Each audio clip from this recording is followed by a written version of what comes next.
The first thing you notice is the sound. Not a sword clanging or a trumpet blaring, no. It's the gentle, continuous drone of bees. A low, humming ocean of wings, somewhere between a lullaby and an endless complaint. You're standing in a small medieval village, somewhere in 13th century England, and the air smells faintly of smoke, damp hay, and honey so sweet it almost stings the nose. There are maybe 20 houses here, crooked as if each one had an argument with gravity and lost. People move slowly. So do you. The day hasn't officially started yet, but you probably won't make it through this day. Before we get to deep, a small request. If you like this kind of soft historical wandering, consider liking and subscribing. It helps more than you think. And if you're awake enough, tell me where you're listening from and what time it is there. It's oddly comforting, seeing where you are as we drift through where we were. Now, let's ease into tonight's journey. You walk past a small cottage. Its roof thatch so unevenly it looks like someone gave up halfway through and decided good enough. Chickens peck lazily in the mud. A pot hangs over a slow fire inside, and the faint smell of onion and boiled barley drifts out, doing its best to smell like lunch, but failing. Someone's hammering nearby a wheelwright, probably, and the metallic thunk travels lazily through the air like it is tired to arrive on time. And then, behind the cottage, you find the hives. They aren't the neat, white boxes you might know today. These are skepse-woven domes of straw, darkened by age and weather, sitting in a little row like silent sentinels. They hum softly, but there's a weight to it, a kind of quiet dignity. In this world, bees aren't just insects. They're legal entities.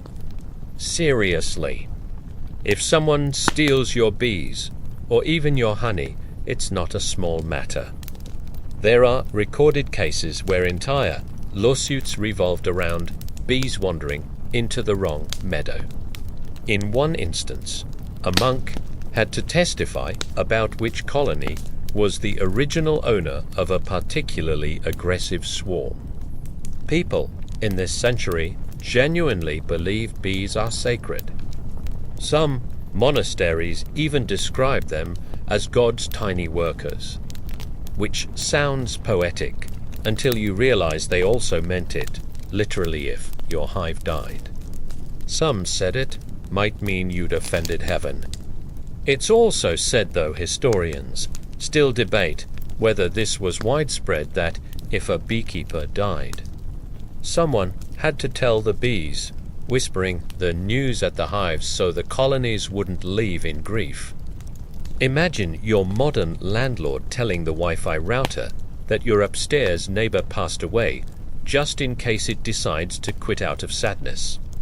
A small boy walks past you carrying a little pot of honey, and his face is so sticky you wonder if he's ever been clean. You overhear his mother telling him not to waste it. Because honey isn't just food, it's medicine, glue, payment, and sometimes even bribe. You get the sense the villagers trust it more than their local priest. Your feet find the edge of the village, where the fields begin. Bees drift lazily in the air around you, slipping from wildflower to wildflower, performing a small ballet older than kingdoms. Somewhere to your left, a shepherd whistles softly to his flock, the sound barely threading through the hum of the hives. And already you feel your breathing slowing, your thoughts softening. The world you've stepped into moves at its own pace. No notifications, no cars, no emails to answer. Just bees. Always bees. The path takes you toward the manor house, not that it looks much like the castle you probably imagining.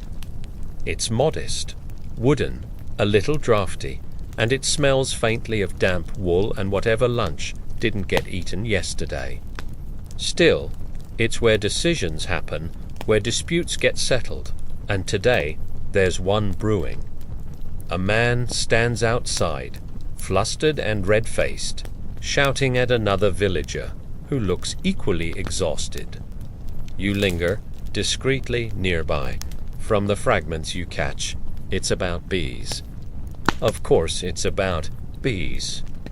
One man claims the other's hives have been poaching his foragers, pulling them away from his meadow, which he swears has the better flowers. It sounds absurd to modern ears, but to them, this is livelihood and survival. Honey isn't just sweet. It's money, medicine, and prestige. If your bees wander off, that's like your paycheck flying away mid-month. A reeve, the local officer, eventually steps in, waving his arms like a man who'd rather be anywhere else. He announces that the dispute will be brought before the manor court this evening. That's right, tonight, in front of the Lord. Someone's going to argue custody rights over a swarm of insects. As you follow the path, you pass a woman kneeling in a small garden. She's muttering under her breath, carefully mixing honey with crushed herb scomfrey and yarrow, maybe. For burns, she explains without looking up, before adding, and sometimes for courage. You're not sure if she means courage for the patient or for herself. By the well, two older men are trading gossip about the abbey nearby. Apparently, one of the monks got stung 37 times last week trying to move a hive closer to the churchyard. Convinced God would prefer the bees near holy ground. They're laughing about it now, but the monk is still limping. One of the stranger customs you hear about is telling the bees, which you catch again in hushed conversation by the bakery. A baker's cousin, they say, died last week, and no one told the hives. A terrible mistake. Someone insists the bees have already stopped producing as punishment. Others scoff and roll their eyes, saying, "Bees don't care about your cousin Greg." Historians still debate whether anyone actually believed the superstition or if it was just a convenient excuse for bad harvests, but either way. Someone's marching off to go whisper at the hives right now, just in case. The manor court convenes at twilight. You slip inside quietly and find a corner seat. The hall smells of rushes and smoke.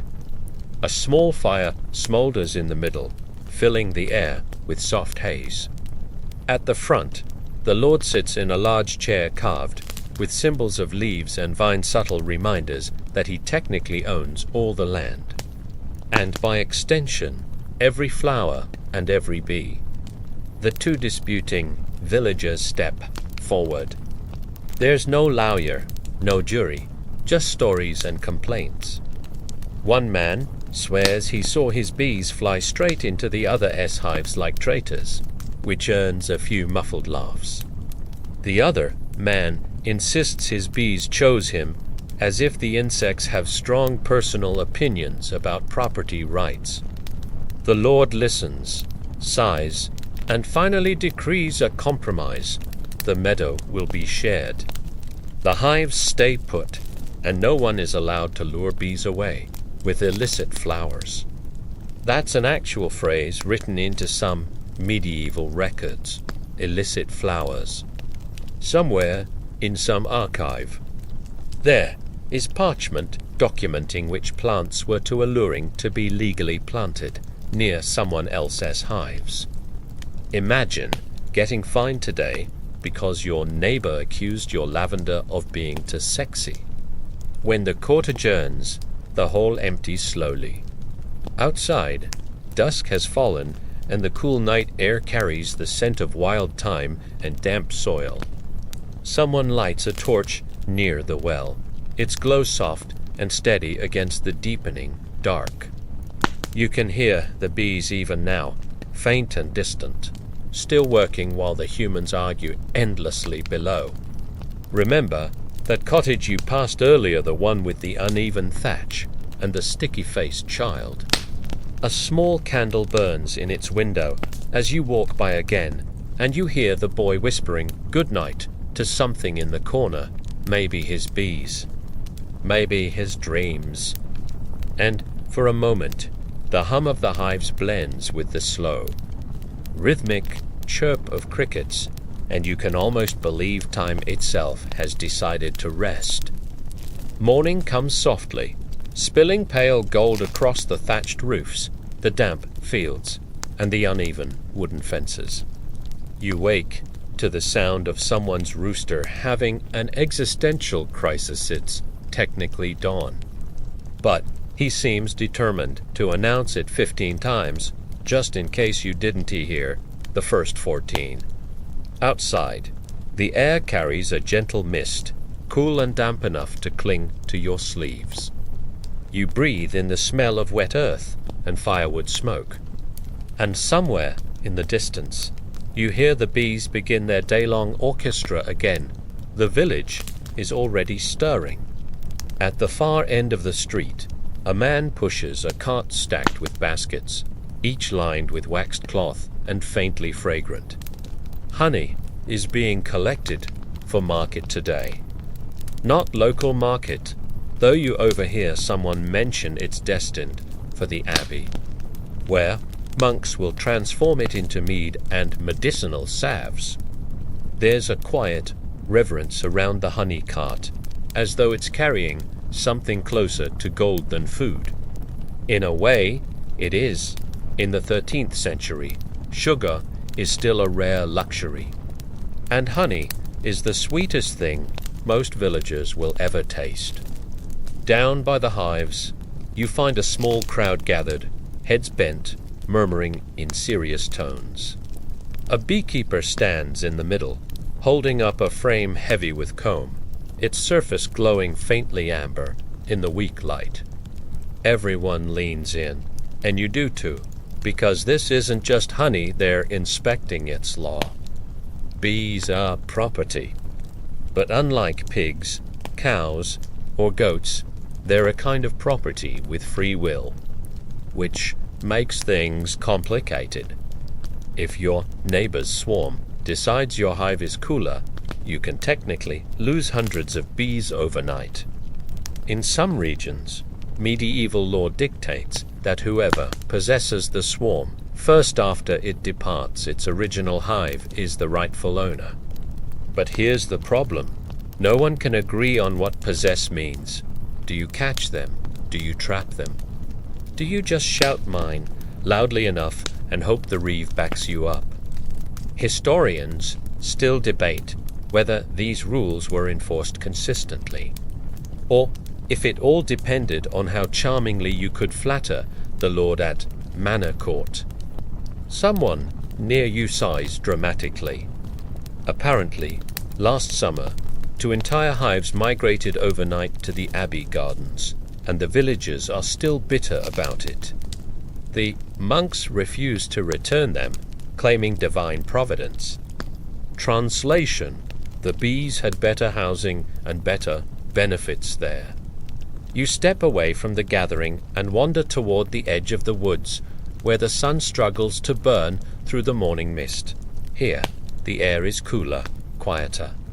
The ground is soft beneath your boots, and every so often, you hear the buzzing of a stray bee passing by, oblivious to property disputes. A woman with a woven basket walks past, humming under her breath as she plucks herbs from the forest floor, wild mint, wood sorrel, and something she insists will keep bad spirits away from the hives. You don't ask follow-up questions. As you return to the village, you catch sight of something odd on the doorframe of the manor house. A tiny bundle of dried rosemary and beeswax tied with red thread. Someone explains, in a whisper, that it's a charm to keep wandering hives from leaving. It sounds ridiculous, but when you see another nearly identical charm on the bakery door. And then another on the tavern. You begin to wonder if everyone's quietly hedging their bets.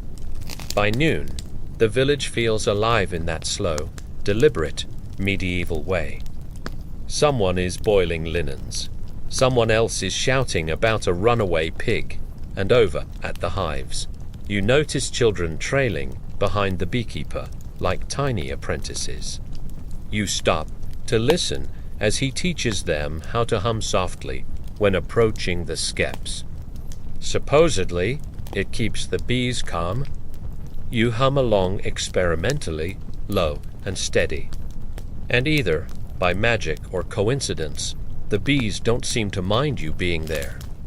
Later, while sitting on a rough wooden bench near the well, you overhear another strange tidbit. If you want a healthy hive, you must avoid quarreling in front of it.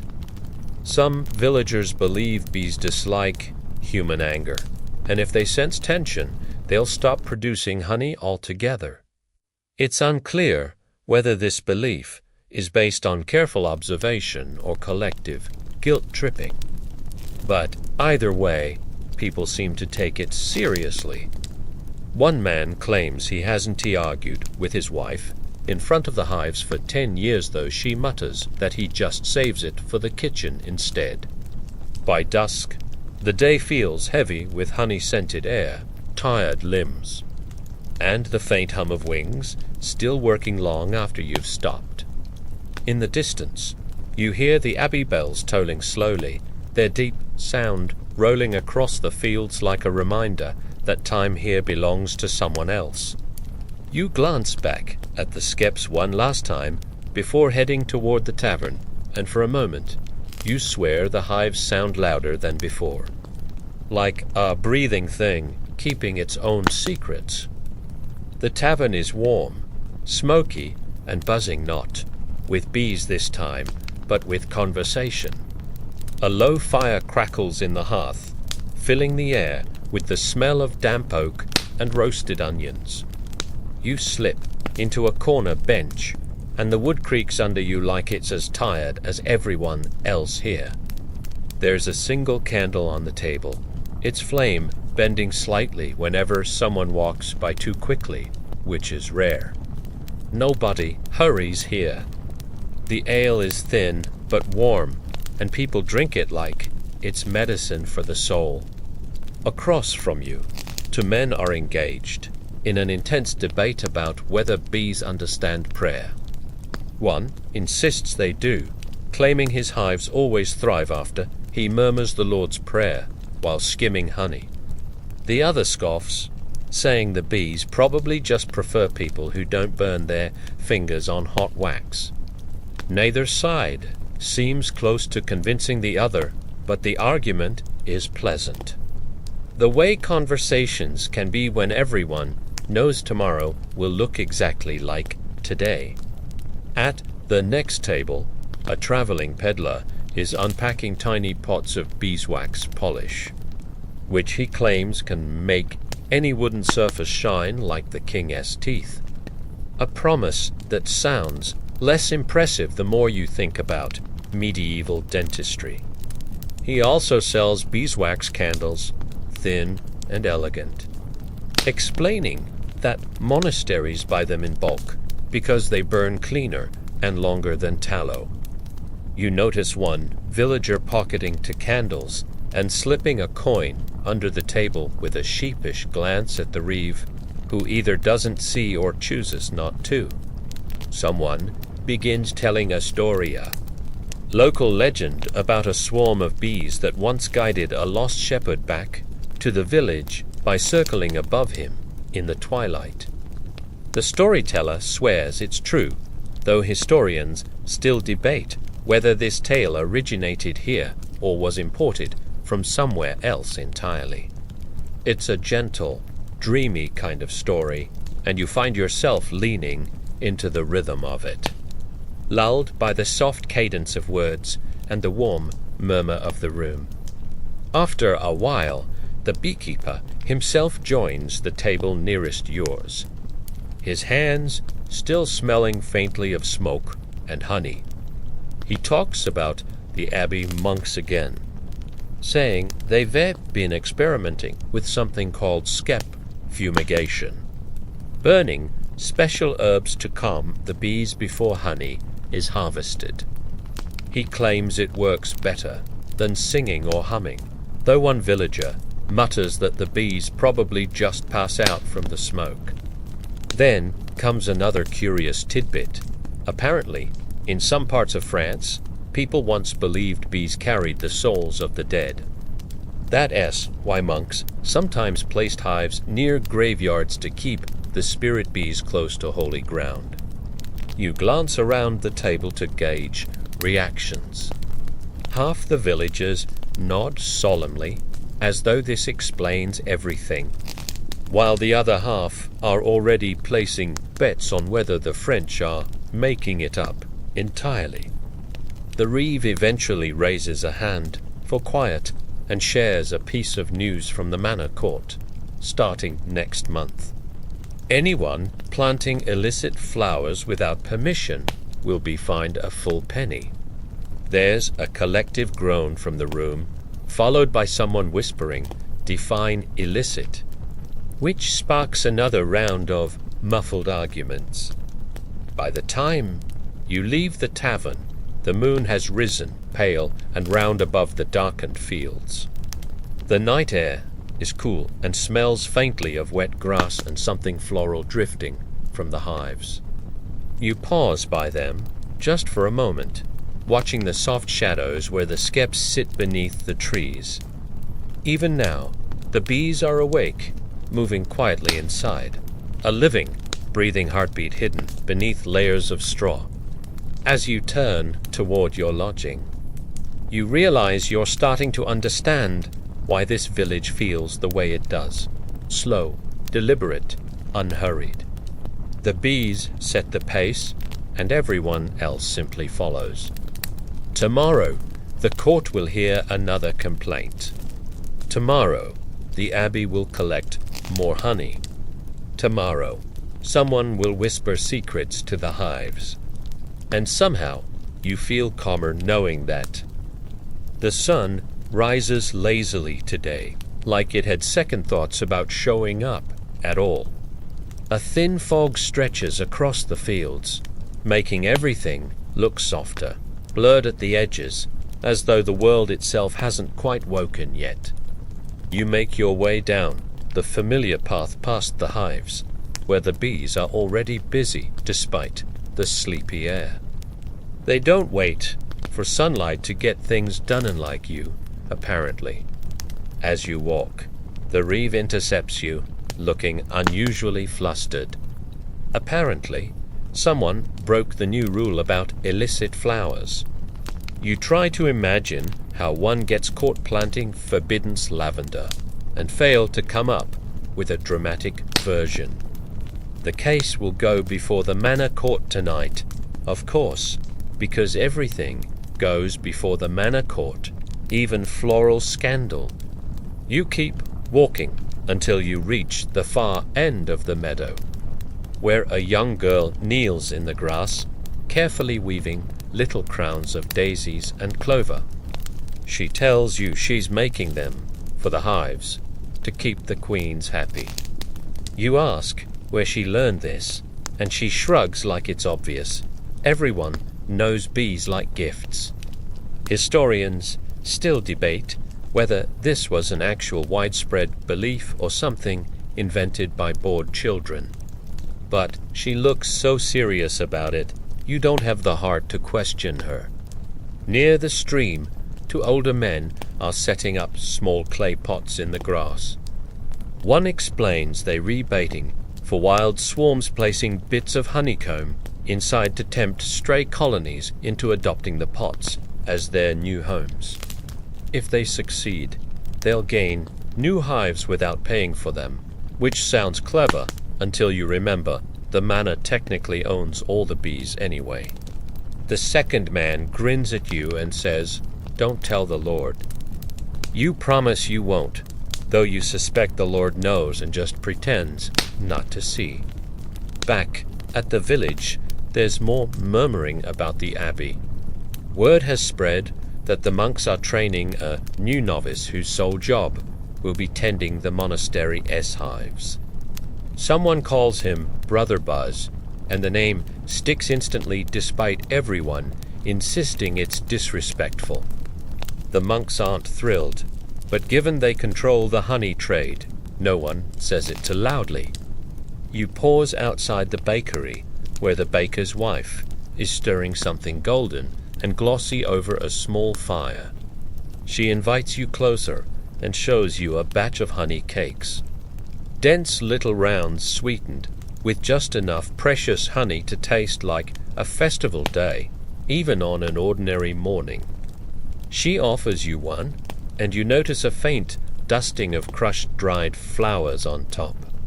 It keeps the flavor, she says, but another villager leans in to whisper that it's also supposed to bring luck with the bees. Nearby, someone mentions a story about a nobleman from another shire who once tried to charge travelers a tax for beer, claiming that since the bees were his, so was the air they scented with their flight. You almost laugh, but the storyteller swears it's true. Historians are still arguing over whether the tale reflects actual law or just local mockery. But given how medieval taxes worked, you decide not to rule it out. As evening approaches, you find yourself back inside the manor court, sitting in the same rough wooden chair as before. Tonight's scandal: the illicit flowers. The accused is a soft-spoken woman who insists her patch of marigolds is innocent and purely decorative. Her neighbor argues, loudly, that the marigolds are unlawfully seductive and have lured half his bees away. The Lord listens with the same weary patience of someone who regrets inheriting land, people, and their endless complaints. Finally, he finds no one, but orders the flowers moved to the far edge of the garden, where temptation may be avoided. When the crowd disperses, the reeve mutters under his breath about retiring to a quieter village one, where people only argue about pigs and fences. Outside, the night hums softly, bees still whispering in their straw domes. You walk slowly past them, feeling as though they know more than they let on, their work continuing silently as human tempers flare and fade. For a moment, you pause and notice the faintest sound, a child's voice, somewhere nearby, whispering secrets to the hives. The next day, a messenger arrives from the abbey, his horse muddy, his cloak damp with dew. He carries a small scroll sealed with wax and a sense of self-importance larger than the village itself.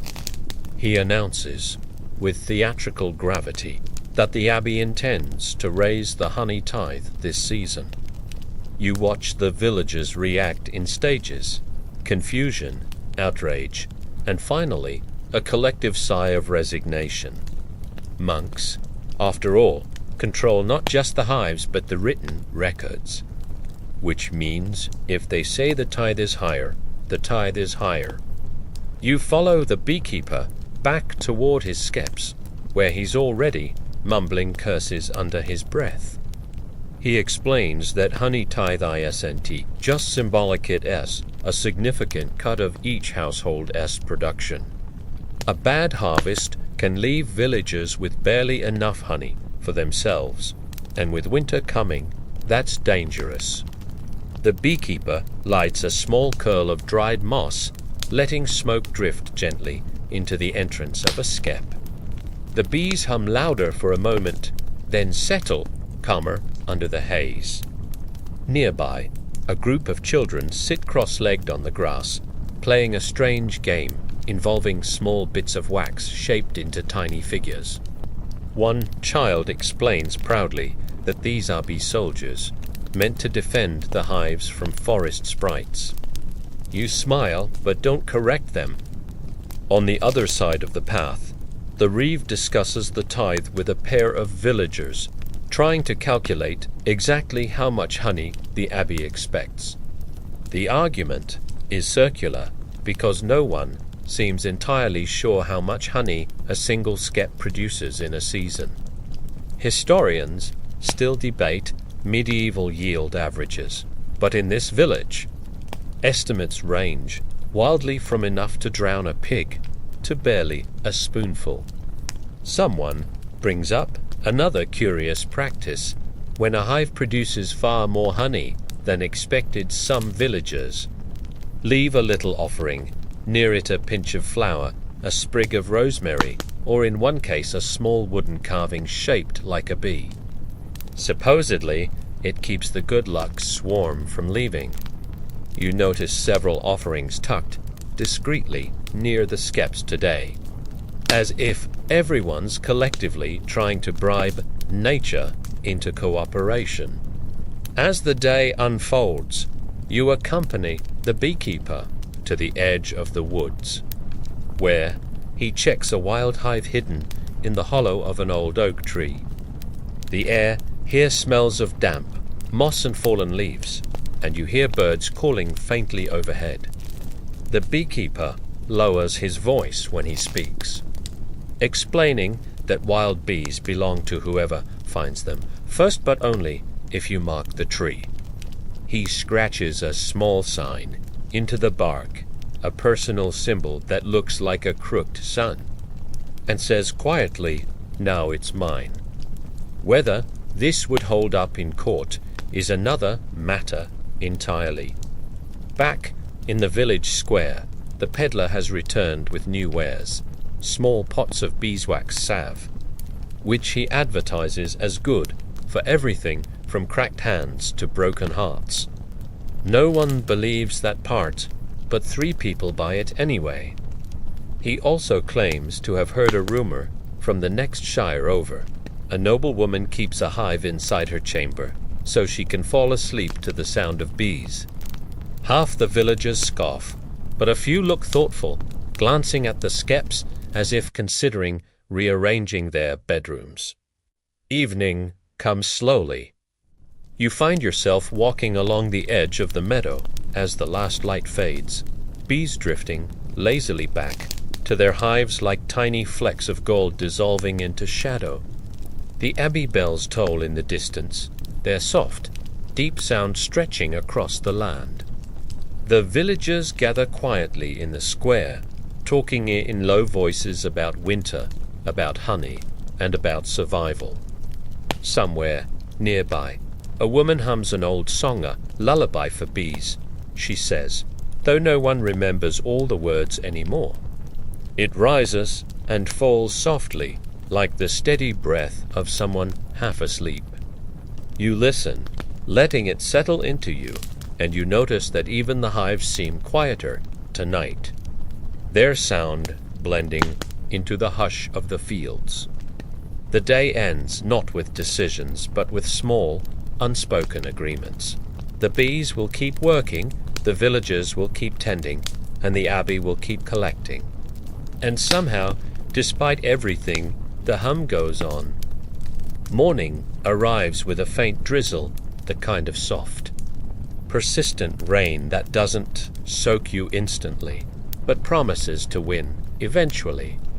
The village seems slower today, as though everyone has collectively agreed to pretend they're busier than they are.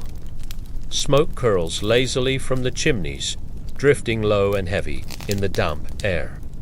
And the grass around the skeps glistens faintly with tiny beads of water. You walk past the hives, expecting the bees to be sulking indoors, but know they're already working, slipping out one by one, wings shimmering like tiny bits of polished bronze.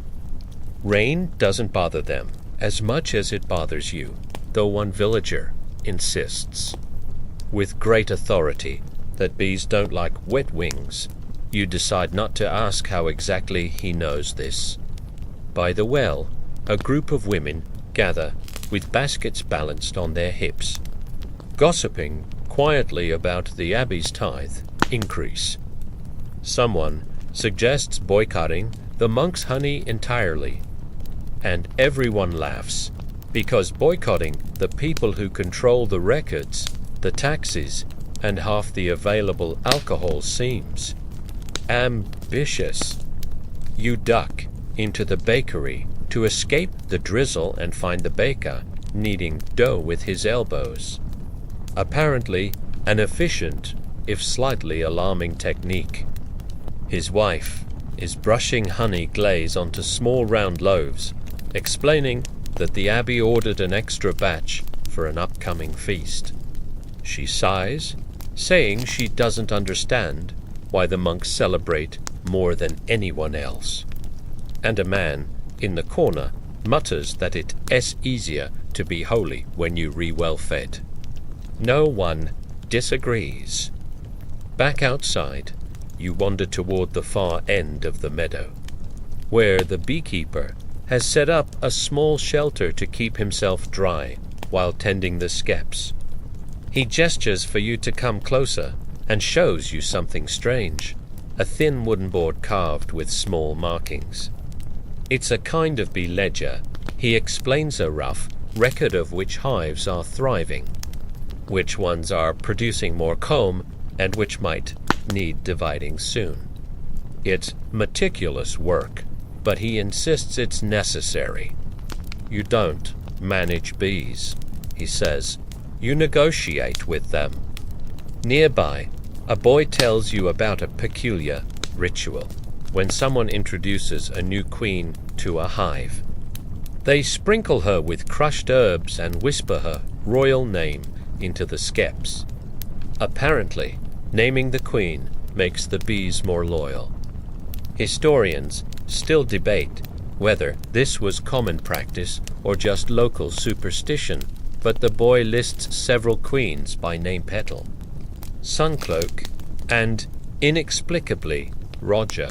Later in the afternoon, you stop by the manor hall, where a few villagers are gathering to discuss something called the bee roads. These are old rights-of-way that allow villagers to walk across fields and forests when following swarms. Technically, the paths exist so no one can be accused of trespassing while chasing their property. The reeve grumbles that people abuse this rule constantly, wandering too close to noble gardens under the excuse of bee pursuit. Apparently, there's been talk of marking these routes with carved stones, which feels grandiose until you realize how seriously everyone takes wandering insects. In the late afternoon, the abbey messenger returns, dripping wet, demanding that the beekeeper attend a special council about the tithe tomorrow. You watch. The beekeeper's expression freeze somewhere between irritation and despair. One villager mutters under their breath that the monks are planning to claim the bees for God outright, though no one knows if that's true. As dusk deepens, the drizzle fades, leaving the air cool and damp. The skeps gleam faintly in the fading light, tiny droplets clinging to their straw walls. You pause near them, leaning against a fence post, and realize how constant the hum has become steady, quiet, and somehow comforting.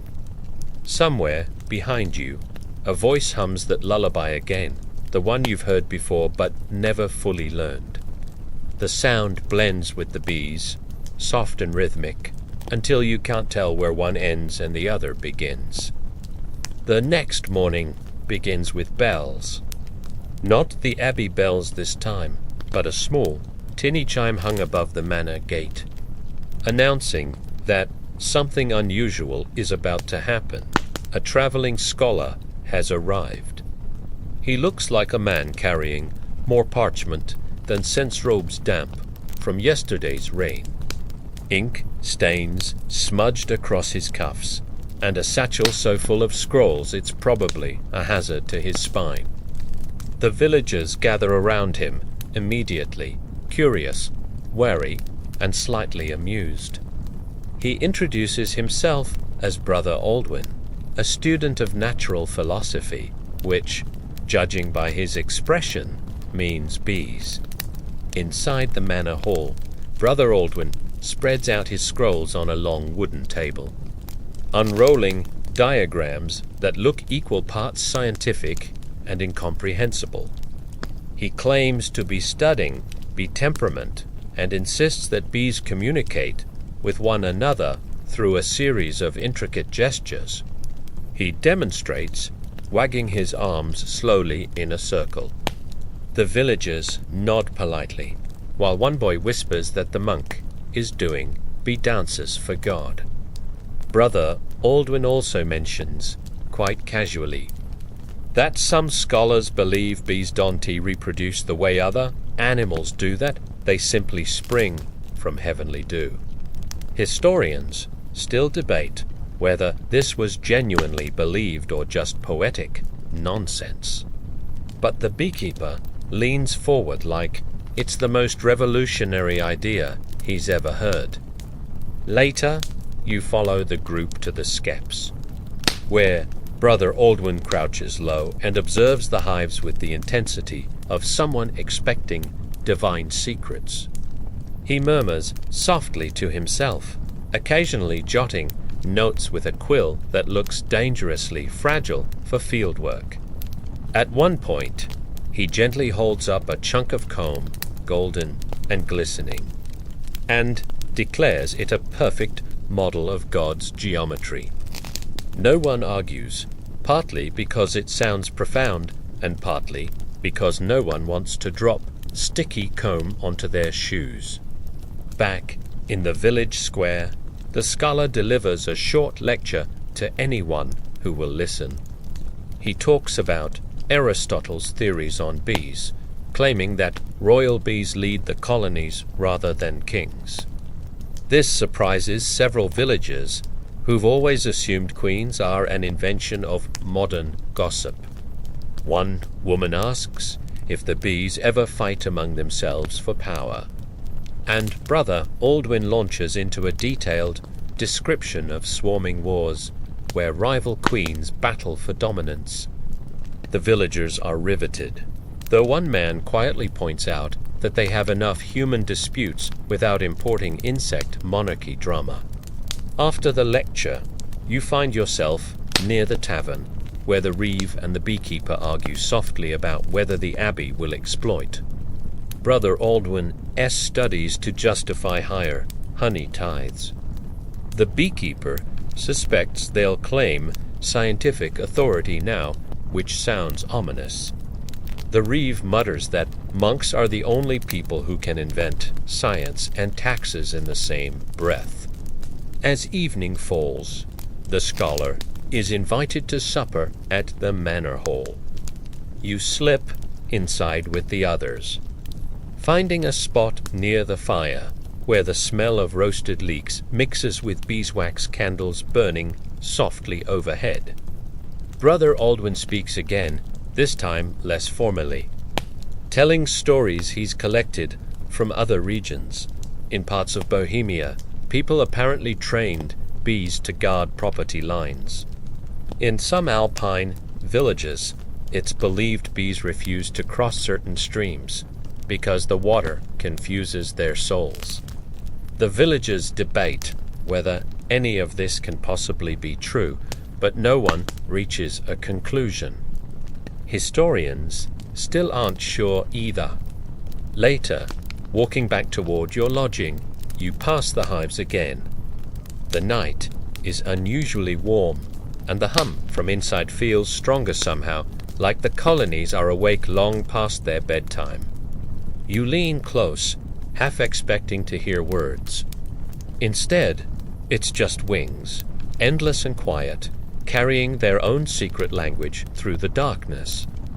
Above you, the stars scatter faintly across the sky, distant and slow, while the bees keep their patient rhythm below. And somewhere, in the distance, the abbey bells toll softly, like a reminder that even when the world sleeps, someone or something is always awake. The next day dawns bright and cool, the kind of crisp morning that makes the air feel thinner, sharper, like it's been freshly laundered overnight. The bees are awake before the sun fully crests the horizon, their wings catching slivers of early light as they drift lazily between wild flowers.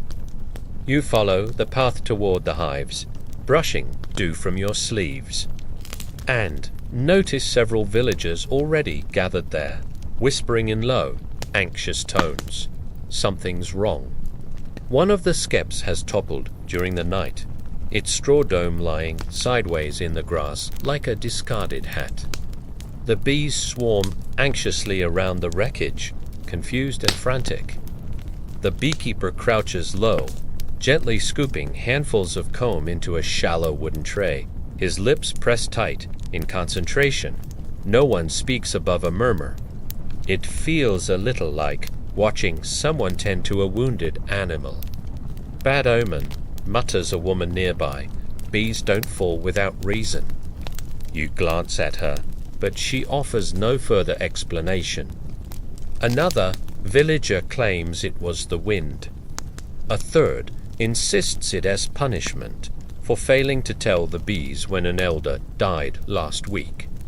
Historians still debate how widespread that belief really was, but in this moment, the entire village seems perfectly willing to assume divine retribution over simple weather. The beekeeper manages to salvage most of the comb and sets the skep upright again, placing a small charm of dried thyme at its base for protection. You ask if the bees will recover, and he shrugs without looking up. Depends if they forgive us. Later, you wander into the meadow, where a few children are practicing the art of bee songs, soft, rhythmic chants they claim will make the colonies calmer and friendlier. The melody is simple and haunting, almost like a lullaby. Whether it actually works on the bees or just soothes the children is unclear, but you find yourself humming along anyway. By midday, the Abbey's messenger returns again with news that Brother Aldwin, the scholar, wants to conduct a controlled swarm experiment. You're not entirely sure what this means, but judging by the way the villagers react, neither are they. One man mutters darkly that this is how plagues start. The beekeeper folds his arms and announces he'll agree only if the Abbey provides new skeps afterward, which leads to an hour-long argument about ecclesiastical funding, interrupted twice by people chasing runaway chickens. At the bakery, you overhear another odd story, apparently. Someone once saw bees carrying tiny pebbles in their legs to block the entrance of their hive during storms. A few villagers nod solemnly, swearing it's true, while others laugh, insisting bees have better things to do. Historians still haven't reached a consensus, though one suspects it might just be clumps of wax mistaken for stones. In the afternoon, you stop by the stream where the beekeeper sits alone, carving something into a flat piece of wood. It's another bee ledger, this one marking which hives produced less honey after the skep fell. He sighs, tracing the scratched numbers with his fingertip. They work harder than we do, he says softly, but they forgive slower, too. As twilight descends, the villagers gather near the hives, lighting small beeswax candles and placing them carefully in a circle on the damp grass. Someone explains it's a simple ritual meant to invite the bees back into harmony. You stand with them, watching the tiny flames dance in the dark, while the hum of wings grows steadily louder, like the colonies are answering from deep inside the straw domes. Above, the sky shifts into deep blue, stars scattered faintly across the horizon. The night feels slow, thoughtful. You can't shake the sense that the hives are watching, keeping their secrets while humans invent rituals to feel closer to them. And somewhere far off, the abbey bells toll softly, cutting through the silence like a reminder. Tomorrow, the tithe negotiations begin. The next morning, the entire village buzzes not with bees this time, but with tension. Today, the beekeeper and a handful of villagers will walk to the abbey to negotiate the honey tithe. You decide to join them, partly out of curiosity and partly because the idea of staying behind with an anxious swarm sounds worse. The road to the abbey winds gently uphill, lined with low stone walls and hedgerows tangled with late summer berries. Bees follow you part of the way, darting lazily between thistles and wild clover, as though escorting you on this reluctant pilgrimage. By the time the abbey's spire comes into view, the air smells faintly of candle wax and damp limestone. Inside the abbey courtyard, monks move quietly, robes brushing against smooth flagstones worn thin by centuries of feet. You notice several hives tucked against the outer wall, larger and better maintained than the villagers' skeps. The contrast is obvious, while the villagers patch their hives with scraps of straw. And good intentions. The abbey has carved wooden boxes lined with waxed cloth, polished to a faint shine. One villager mutters something unkind about divine favoritism. The beekeeper and Reeve meet with the abbot in a small chamber lit by narrow windows and the soft glow of beeswax candles.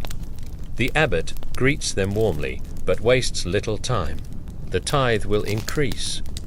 He explains, in slow, measured tones, that the abbey needs more honey to trade for medicinal herbs, wine, and new hymnals. The beekeeper protests, pointing out that the hives are producing less this year. But the abbot replies simply, God will provide. A long silence follows, filled only by the faint hum of bees drifting outside the window. You half expect someone to start shouting, but the villagers remain polite, resigned. Finally, the Reeve negotiates a compromise. The tithe will rise, but the abbey agrees to supply to new skeps to replace the one that fell. The beekeeper nods stiffly, though you suspect his gratitude is entirely theoretical.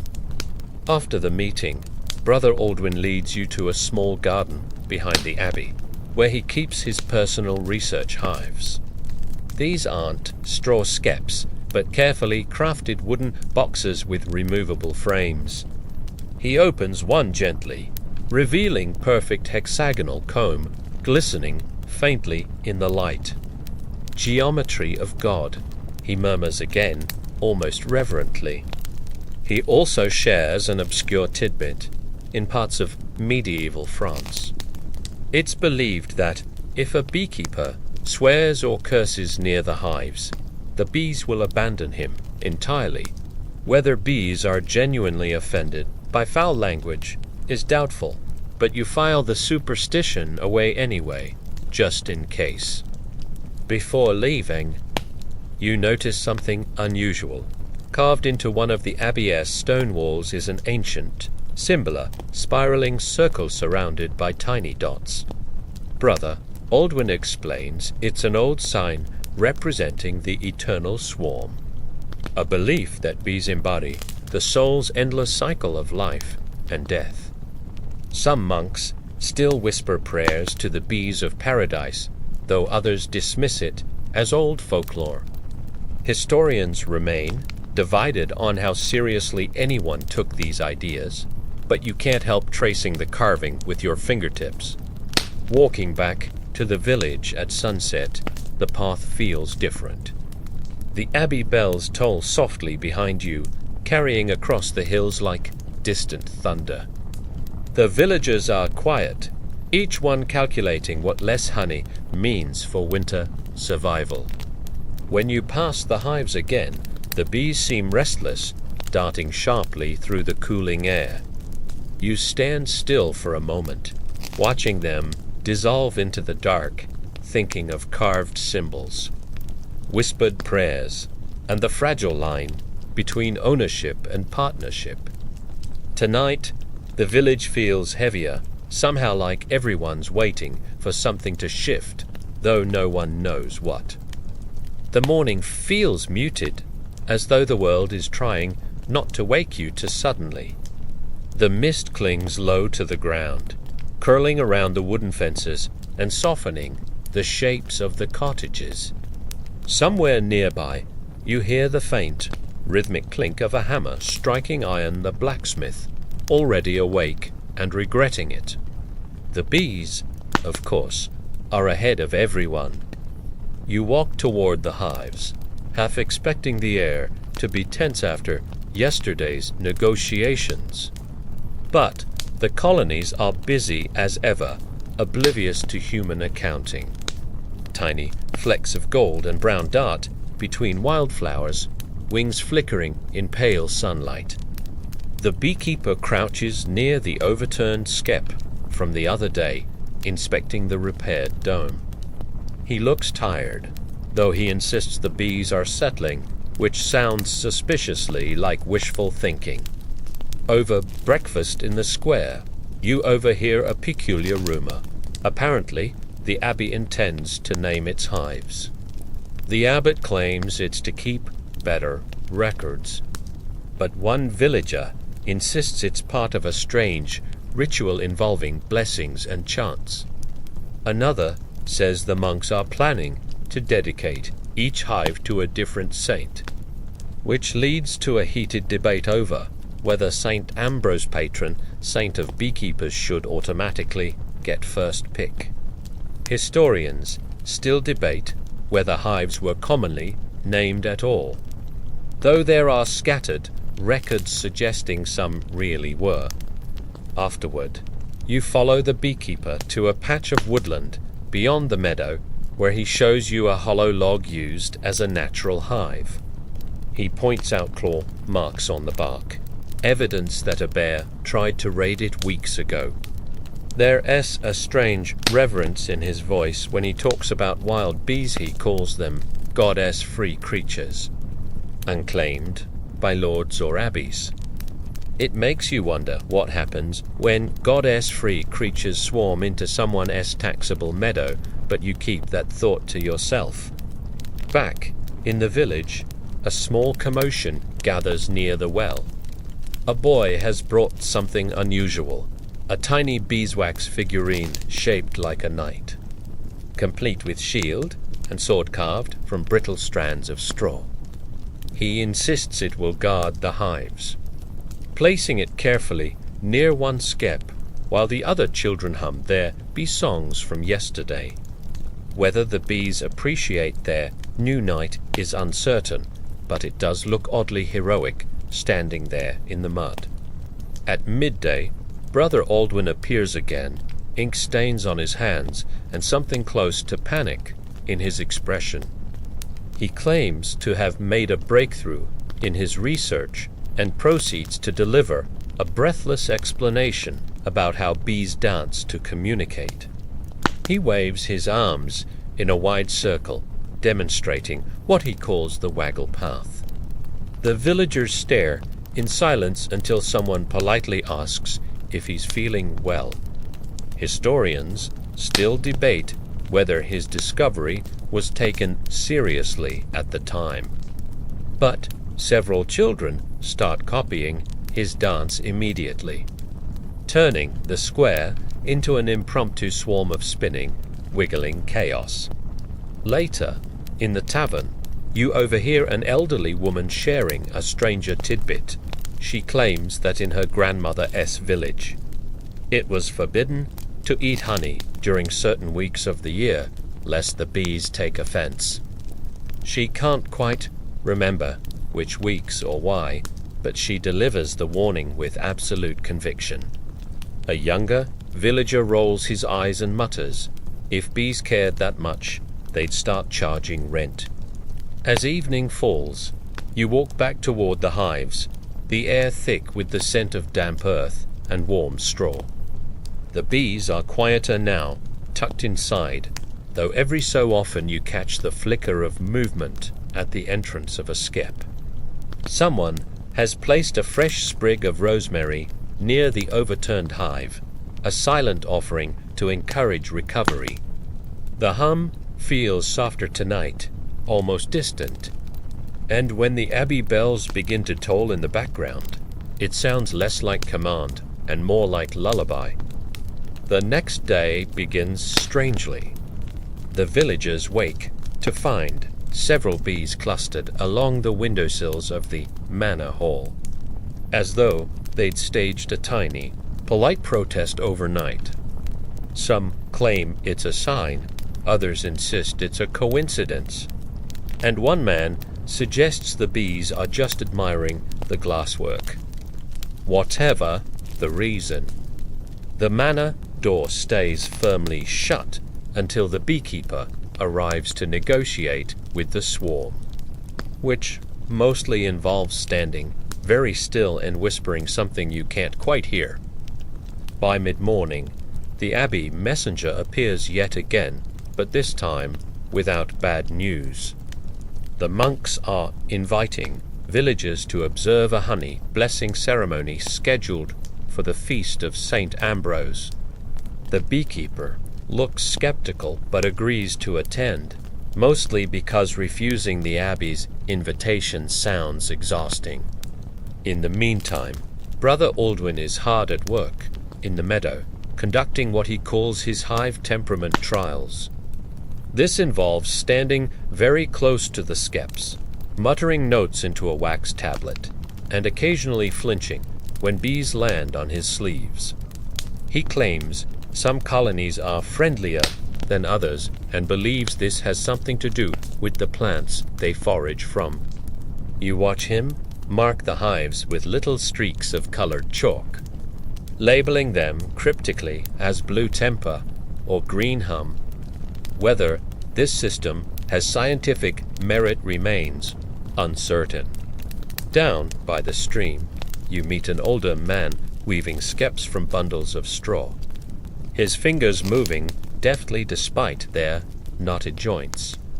He tells you that some people once believed the shape of the skep mattered spiritually, that a perfect dome pleased the bee spirits, while a lopsided one caused poor honey yields.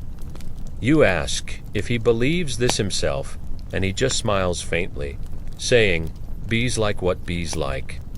Later in the day, you stop by the bakery again, where the baker's wife has set out small cakes drizzled with honey in preparation for the upcoming feast. She complains softly about how much honey the abbey demanded for the festival, muttering that they've left the villagers less sweet than their sermons. Meanwhile, the children are still obsessed with Brother Aldwin's bee dance. In the square, they've invented competitions to see who can waggle the longest without falling over. The reeve walks past, muttering something about uncontrolled chaos, but makes no move to stop them. As evening approaches, a small meeting forms near the skeps. The beekeeper announces that to colonies seem unusually restless, they're buzzing louder and more erratic than normal. He suspects they might swarm sooner, natural process, but one that could cost the village a significant portion of its honey if the bees settle elsewhere. Plans are quickly made to prepare new skeps, and you notice villagers placing tiny offerings of mint and lavender at the entrances, hoping to encourage the bees to stay. When night falls, you walk along the edge of the meadow listening to the layered sounds of the village settling in. Soft laughter spilling from the tavern, the distant clatter of buckets, by the well the rhythmic hum of insects hidden in the grass. The hives glow faintly in the starlight, straw domes rising like small moons against the dark earth. Somewhere beyond the fields, you hear the first tolls of the abbey bells. Low and patient, marking the passage of hours in a world where time is measured as much by bees as by clocks. You pause there, breathing in the cool night air, and realize the days are starting to blur together, not unpleasantly, but gently, like honey dissolving in warm water. The morning arrives slow and golden, spilling pale sunlight across the meadow, as if the entire village has been dipped in warm honey. You walk toward the hives, following the faint hum rising from the grass, and find the beekeeper standing unusually still. He nods toward one of the skeps without speaking, and then you see it. The bees are gathering in a dense, living cluster near the entrance, moving as though a single thought is passing through thousands of tiny bodies. There, preparing to swarm, the beekeeper whispers, as though saying it louder might encourage them. The village begins to stir with excitement and mild panic. Swarming is natural, it's how colonies expand, but losing a swarm means losing honey, wax, and, potentially, income. Someone suggests ringing the church bell to call the bees back, while another insists that banging pots together works better. A third villager declares that bees respond to reciting psalms backward, which earns several skeptical stares. Historians still debate whether medieval villagers really believed this, but judging by the chaos here, the answer feels like yes. Brother Aldwin, naturally, arrives with an experimental plan involving smoke and a carved wooden funnel.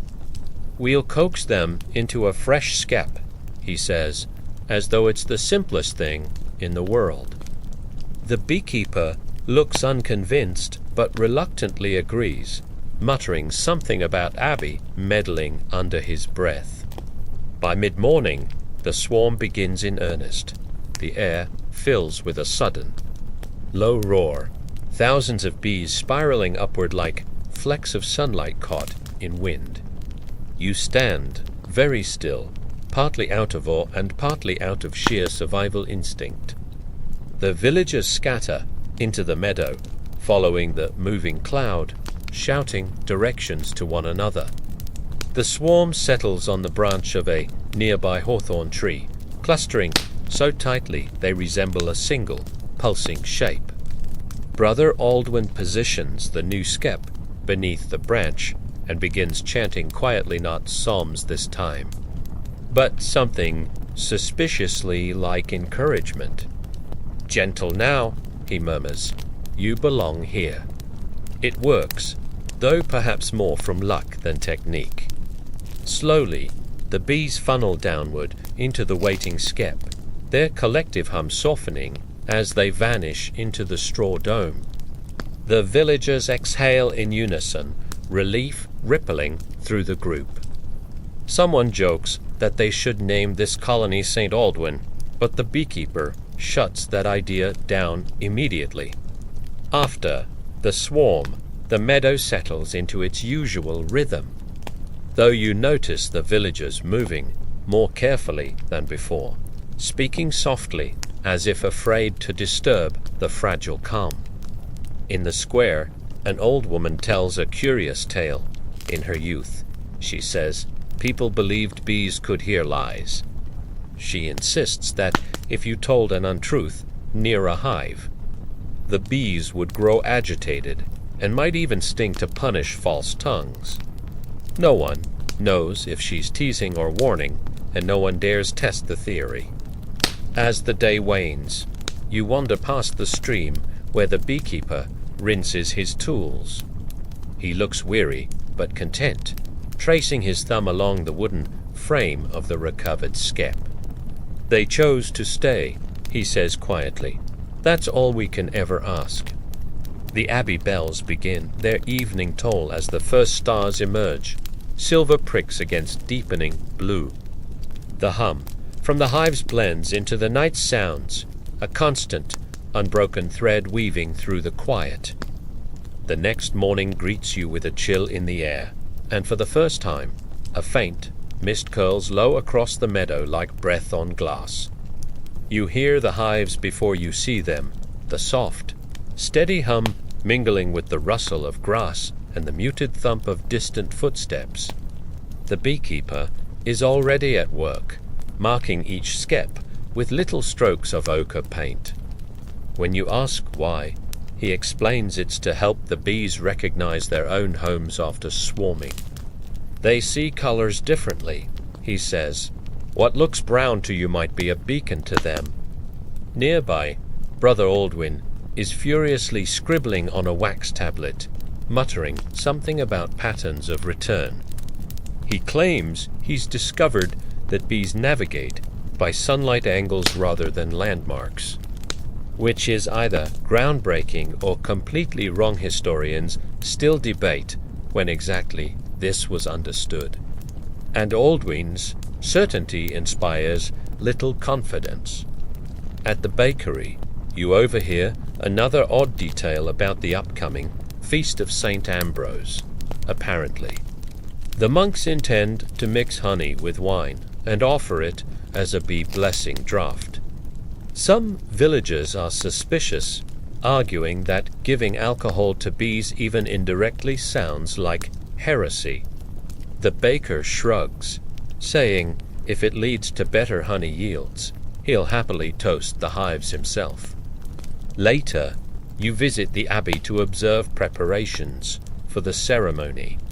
Inside the stone hall, you find monks carefully carving beeswax into ornate candles shaped like spirals, each meant to represent the eternal cycle of the swarm. The air smells sweet and faintly smoky, and the quiet is so deep you can hear the scratch of knives shaping soft wax. In a corner, a young novice nervously reveals an obscure tidbit. He claims some ancient texts describe bees as fallen stars, sent to earth as messengers between heaven and mankind. He says it's considered apocryphal, but his voice trembles just enough to suggest he believes it anyway. When you return to the village, you find the children holding a bee naming contest.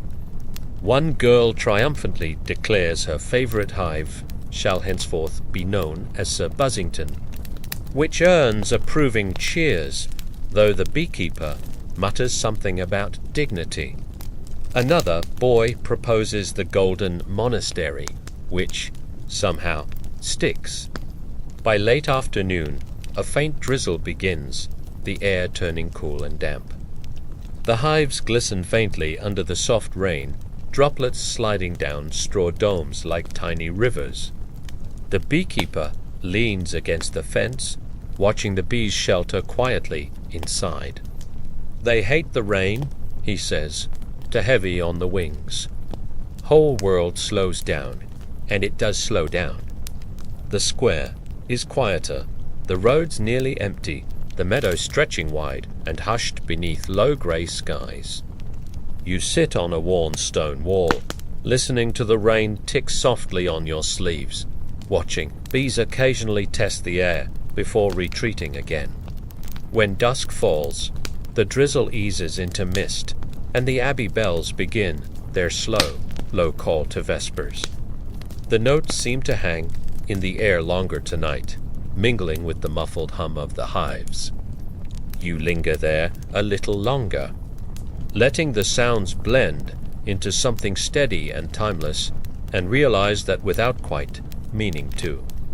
You've started measuring your days by the bees, their flights, their moods, their silences. The morning begins with the kind of silence that feels deliberate, as though the village is holding its breath. Even the roosters seem late to their duties today, crowing lazily from somewhere far off. You follow the familiar path to the meadow, damp earth clinging faintly to your boots, and notice right away that something has changed. The hives are restless. The usual soft, constant hum is louder now, layered with short, erratic bursts of buzzing that rise and fall like an unsettled tide. The beekeeper is crouched beside one of the skeps, pressing his ear gently against the straw dome as though listening for secrets. He glances up at you and shakes his head slowly. They sense the weather, he says. Storm's coming. You glance at the sky. It's pale for now, soft streaks of light behind thin clouds. But there's a heaviness in the air, a stillness between breaths. Back in the square, the villagers are already talking about it. Someone claims they saw bees lining up at the entrances of the skeps as if to barricade themselves, though another villager suggests they might just be confused. A man swears he heard from his cousin's neighbor, uncle, that bees can predict tempests 3 days ahead. Historians still debate whether this was ever scientifically true, but the beekeeper mutters that his hives haven't been wrong yet. Brother Aldwin, naturally, sees this as an opportunity for observation. Armed with his wax tablet, he stations himself near the largest skep, jotting down every twitch and tremor of the bees' movements. When one lands on his nose, he freezes, eyes crossing slightly, and whispers, "I think I've been chosen." You decide not to respond. Later in the day, you stop by the abbey, where preparations for the honey blessing ceremony continue in quiet, measured rhythms. Monks are arranging bowls of honey, gilded icons, and sprigs of lavender along the stone altar. A novice whispers an obscure tidbit as he polishes a candlestick, apparently. Some early medieval texts referred to bees as God's librarians, because they gathered the wisdom of flowers and stored it in honey. He seems quite proud of this fact, though another monk nearby rolls his eyes. Back outside, the air has shifted warmer now, damp around the edges and carrying a faint metallic scent. A soft wind stirs the meadow grass, and you can almost feel the tension beneath it, like a held note in a song. The beekeeper's assistant is busy stacking small piles of straw nearby, preparing emergency skeps just in case the colonies panic. In the square, the children are practicing their bee dances again, though today they move slower, less playfully. One boy claims the bees don't like laughter before a storm, which may or may not be his excuse to stop competing. By evening, the sky deepens to muted bronze, and the first distant rumbles roll low across the horizon. The villagers light lanterns early, scattering soft amber halos along the streets and hives alike. You linger by the meadow fence as the bees retreat inside, their hum softening until it becomes almost inaudible under the growing wind. The first drops of rain arrive just as the abbey bells begin to toll, the sound muted, blurred by the thickening mist. The village seems to fold inward, windows shuttered, voices lowered, the world settling into wait. The storm arrives in the middle of the night, though it's less violent than you expected. There's no crashing thunder or tearing winds, just a steady, endless rain, the kind that soaks the earth and refuses to leave. By dawn, the meadow is glazed with water, the grass bowed under droplets, the hives damp but intact. You find the beekeeper outside, cloaked against the drizzle, inspecting each skep with quiet concentration. "They're fine," he says softly, running his fingers along the straw. Unhappy, but fine, the bees, for their part, remain indoors. Without the usual hum, the meadow feels strangely hollow, like a stage waiting for its actors to return.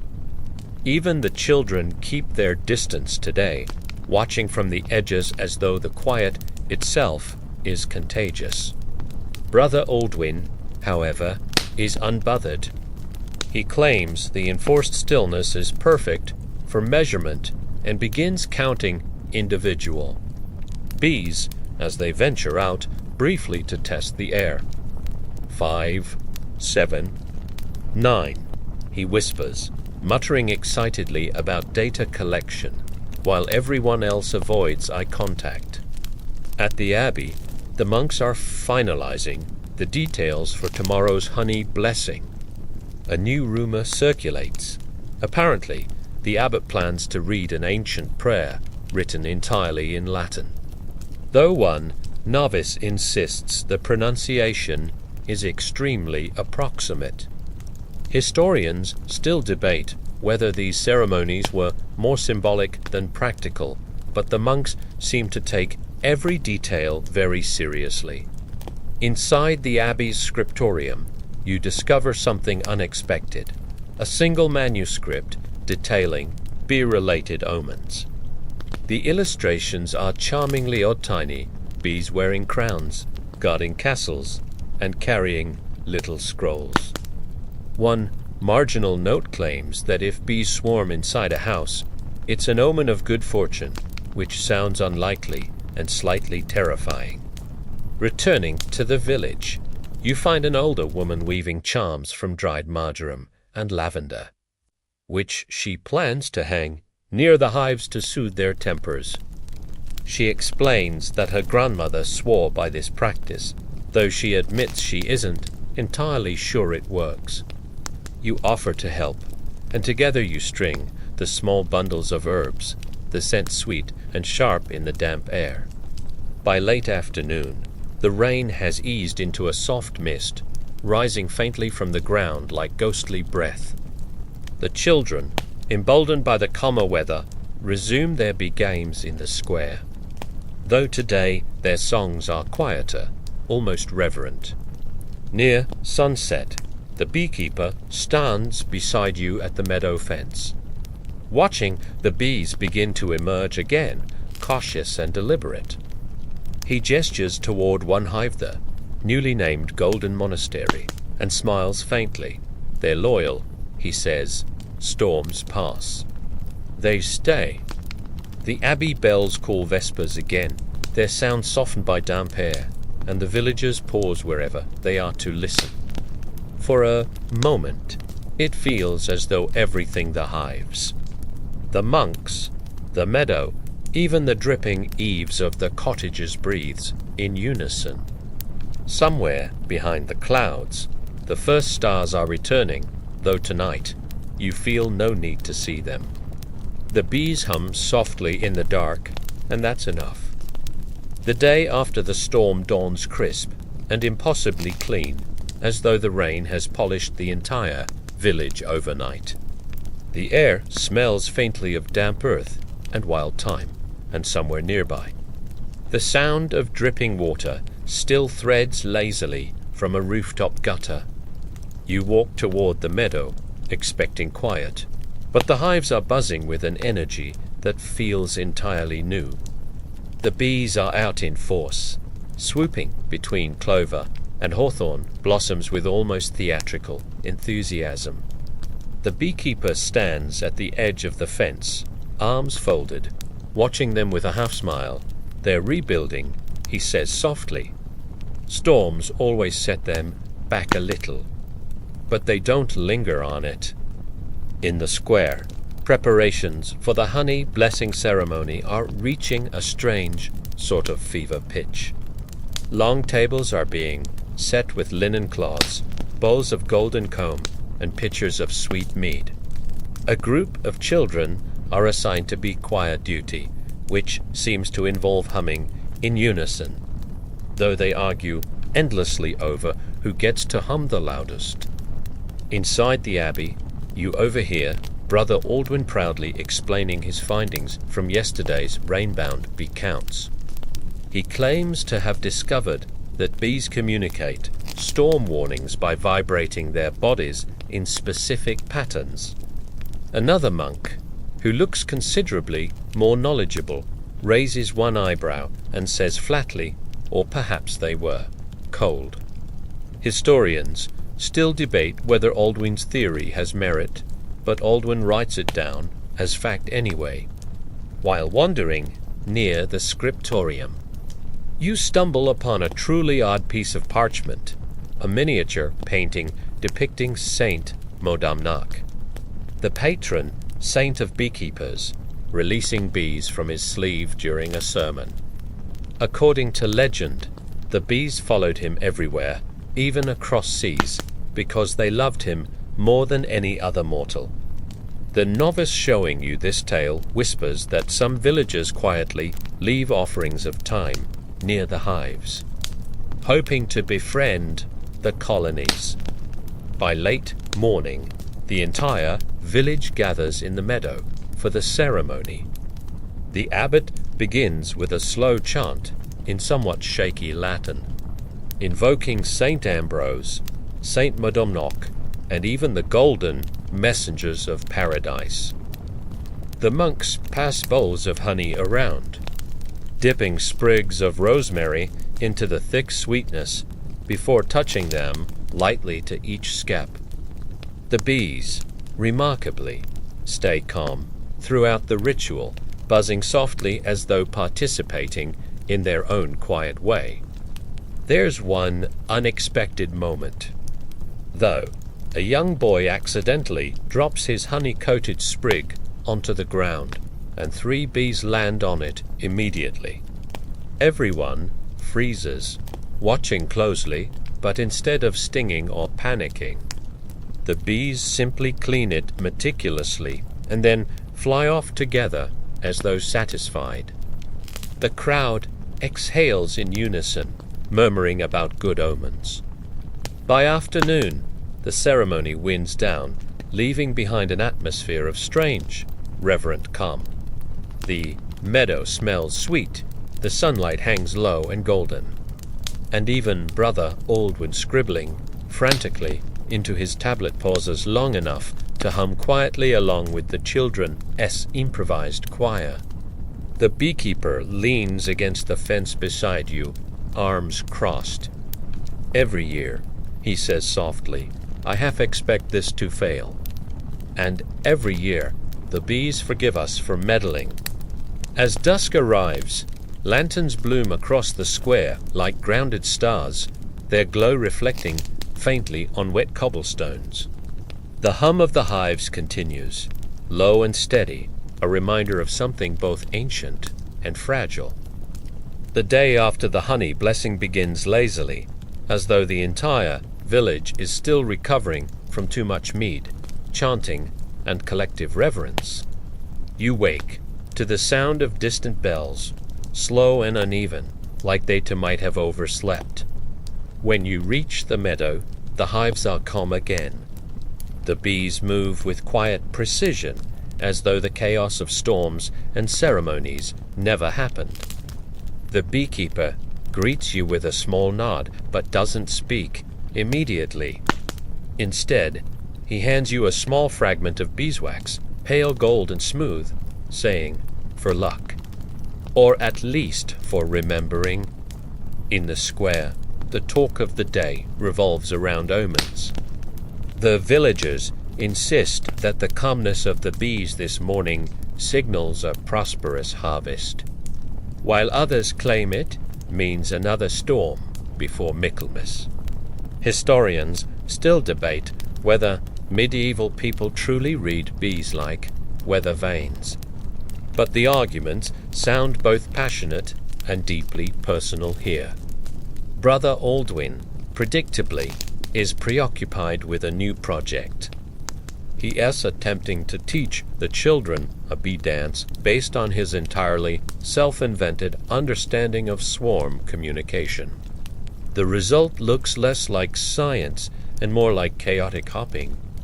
One girl insists she's invented a better dance that actually works, but Aldwin solemnly declares hers not peer-reviewed. Later, you stop by the Abbey Gardens, where a novice shows you a peculiar plant tucked between the rosemary and fennel, something called bee balm.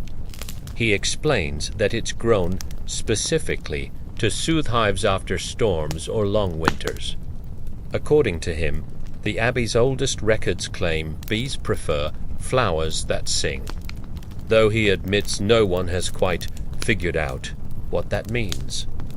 In the scriptorium, you find another curious manuscript, a list of medieval laws concerning bees. One particularly odd entry states that if a neighbor bees swarm onto your land and take up residence there, you technically owe them passage back. Failure to return the bees could lead to fines paid in honey. The beekeeper confirms this later with a shrug. Bees know where they belong, the law's just catching up. By early afternoon, the children organize another naming contest for the hives. The current favorite is Lady Nectar, though one rebellious boy insists on Buzz Lightyear, which confuses everyone but somehow wins second place. The beekeeper allows it reluctantly, muttering something about modernity creeping in. As evening drifts in, a soft wind sweeps through the meadow, carrying the faint, sweet scent of clover and damp earth. The hives hum gently, their sound mingling with the slow tolling of the abbey bells. Lanterns glow faintly along the path, their light blurring in the rising mist. The beekeeper joins you at the fence. Quiet for a long time before finally speaking, we make rules, hold ceremonies, even bargain with saints. But really, we just hope they keep choosing us. The night folds softly around the meadow, the hives breathing steady. The world slowing until it feels suspended between one heartbeat and the next. Morning drifts in gently, as though the day itself is reluctant to disturb the stillness. Mist curls low across the meadow, softening the outlines of the hives and the distant abbey spire, until everything looks like a watercolor left in the rain. The bees, unbothered by aesthetic subtleties, are already at work, their tiny forms darting like flickering embers between the damp flowers. You lean against the fence and notice the beekeeper crouched low, ear pressed against one of the steps. After a long silence, he straightens up and says, "They're whispering again." You wait for clarification. He doesn't provide one. Today, the abbey is bustling. Inside the scriptorium, monks pore over texts with a level of seriousness usually reserved for coronations. A traveling scholar has arrived from York, bringing with him an illuminated manuscript rumored to contain a bee gospel. Naturally, this causes mild chaos.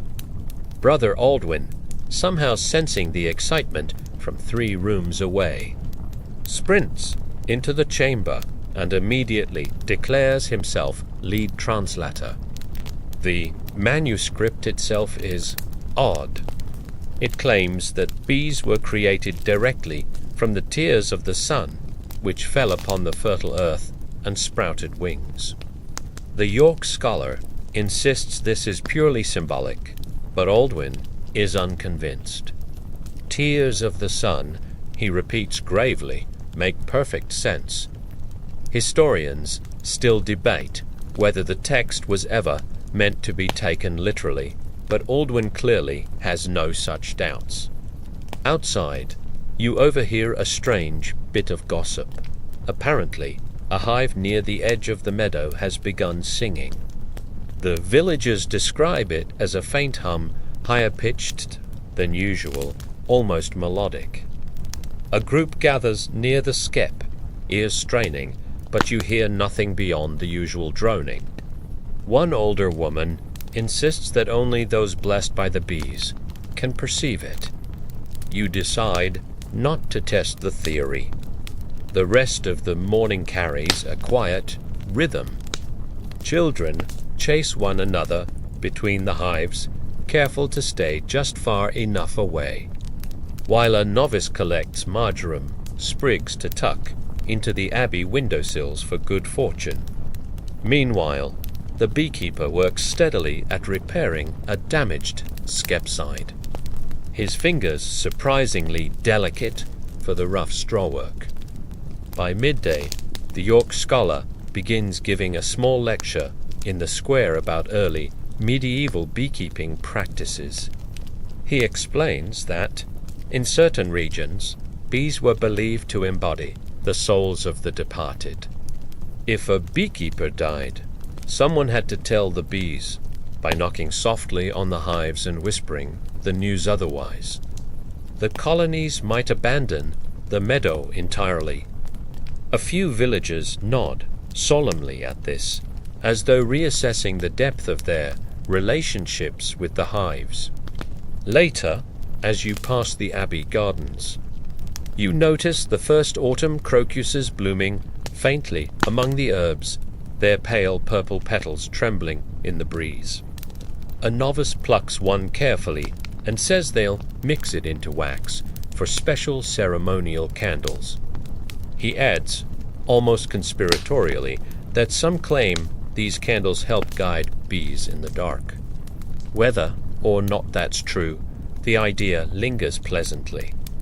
By evening, the meadow glows gold in the fading light, and the hives hum like muted strings beneath the cool air. You find yourself returning to the fence, watching the bees disappear one by one into the straw domes, their movements unhurried and precise. The beekeeper joins you, wiping his hands on his tunic. "I think," he says quietly, "we understand less about them than we pretend." Then he smiles faintly. "That's probably for the best." The abbey bells call vespers, their notes rolling gently through the mist, and the meadow settles under the weight of approaching night. The next morning begins with an unusual sound: laughter. Not the muffled, half-hearted kind the villagers normally manage before breakfast, but full, delighted laughter spilling from the square. You follow the noise and find a small crowd gathered around a wooden cart. Inside the cart sits a peddler, surrounded by honeycombs, beeswax figurines, and oddly tiny wooden whistles carved to mimic the sound of bees. He calls them harmony horns and claims they'll help you converse with your colonies. The beekeeper examines one skeptically, blows into it once, and mutters, "Sounds like an irritated goat." Despite this, the peddler sells out of whistles within an hour. Children immediately begin testing them near the meadow, producing a cacophony so discordant that even the most patient bees retreat indignantly into their hives. The beekeeper spends the rest of the morning confiscating whistles, muttering things that probably aren't fit for scriptural contexts. Meanwhile, at the abbey, the York scholar is still poring over the bee gospel. Today, he focuses on a peculiar passage claiming that bees remember the first garden and that their honey carries echoes of paradise. Brother Aldwin listens, nods gravely, and immediately drafts plans for a taste-based theology experiment. Historians still debate whether bees were genuinely tied to Edenic symbolism, or whether monks simply liked poetic metaphors.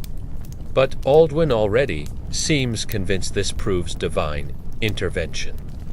Outside the scriptorium, you stumble upon a novice carefully copying diagrams of medieval hives from an older manuscript.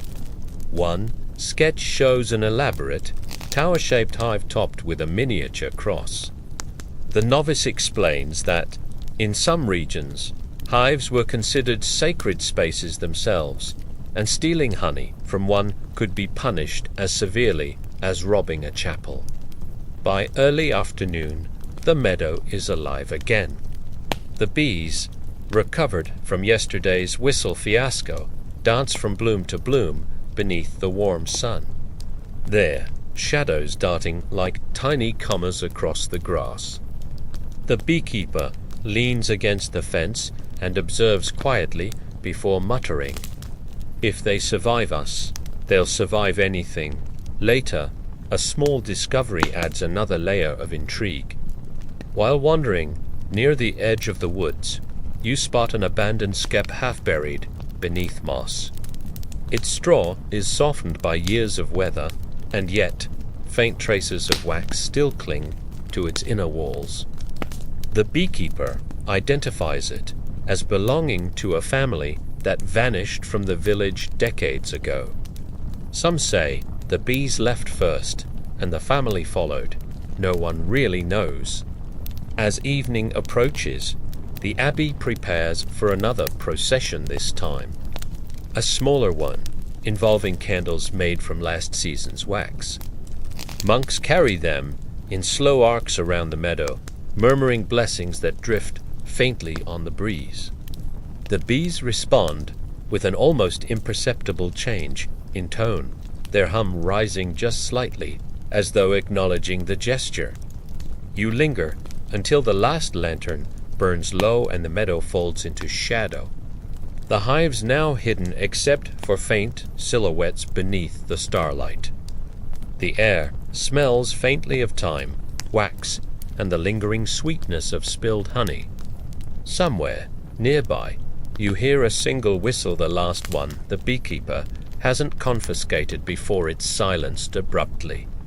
A small sigh follows, equal parts relief and exhaustion. And then the night settles deep, steady, and full of bees' secrets.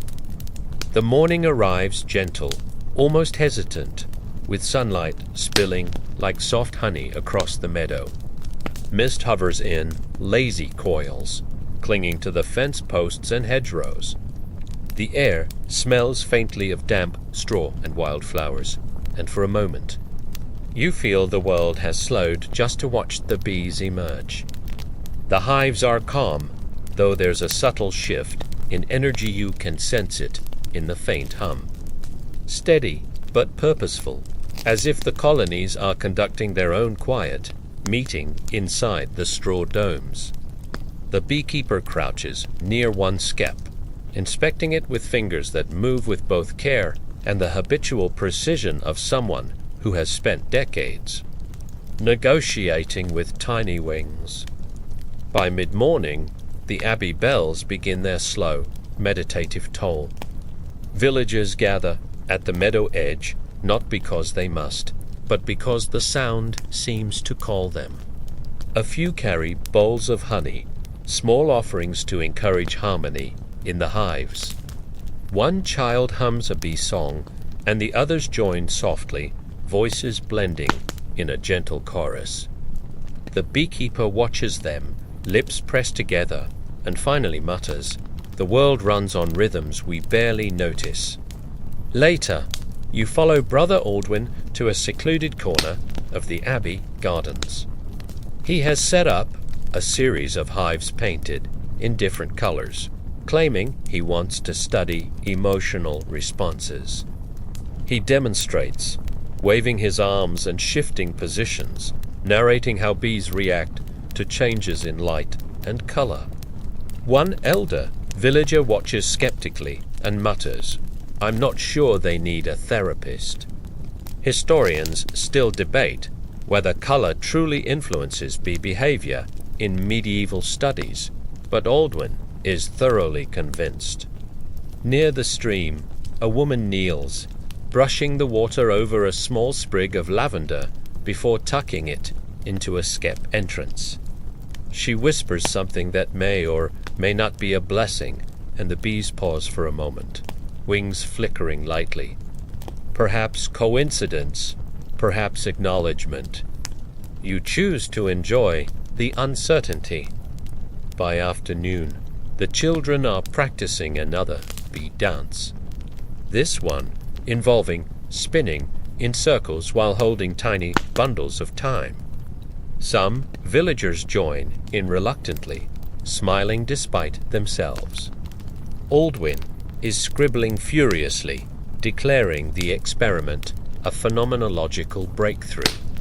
The beekeeper observes quietly, making no comment, though a faint smirk tugs at the corner of his mouth. As dusk approaches, you return to the meadow. The hives glow faintly in the slanting light, straw walls catching the last rays of sun like polished amber. The hum is low and constant, a gentle backdrop to the wind through the trees and the distant tolling of abbey bells. The beekeeper stands beside you, hands clasped behind his back. They forgive the world more readily than we forgive ourselves, he says softly. You consider this, the words hanging between the warm light and cooling air. Night descends slowly. The hives retreat into themselves. The meadow folds in on the day. And even the bell's echo seems to settle, content to linger in the stillness. The next morning dawns misty, almost as if the world itself has been painted in soft grey watercolors.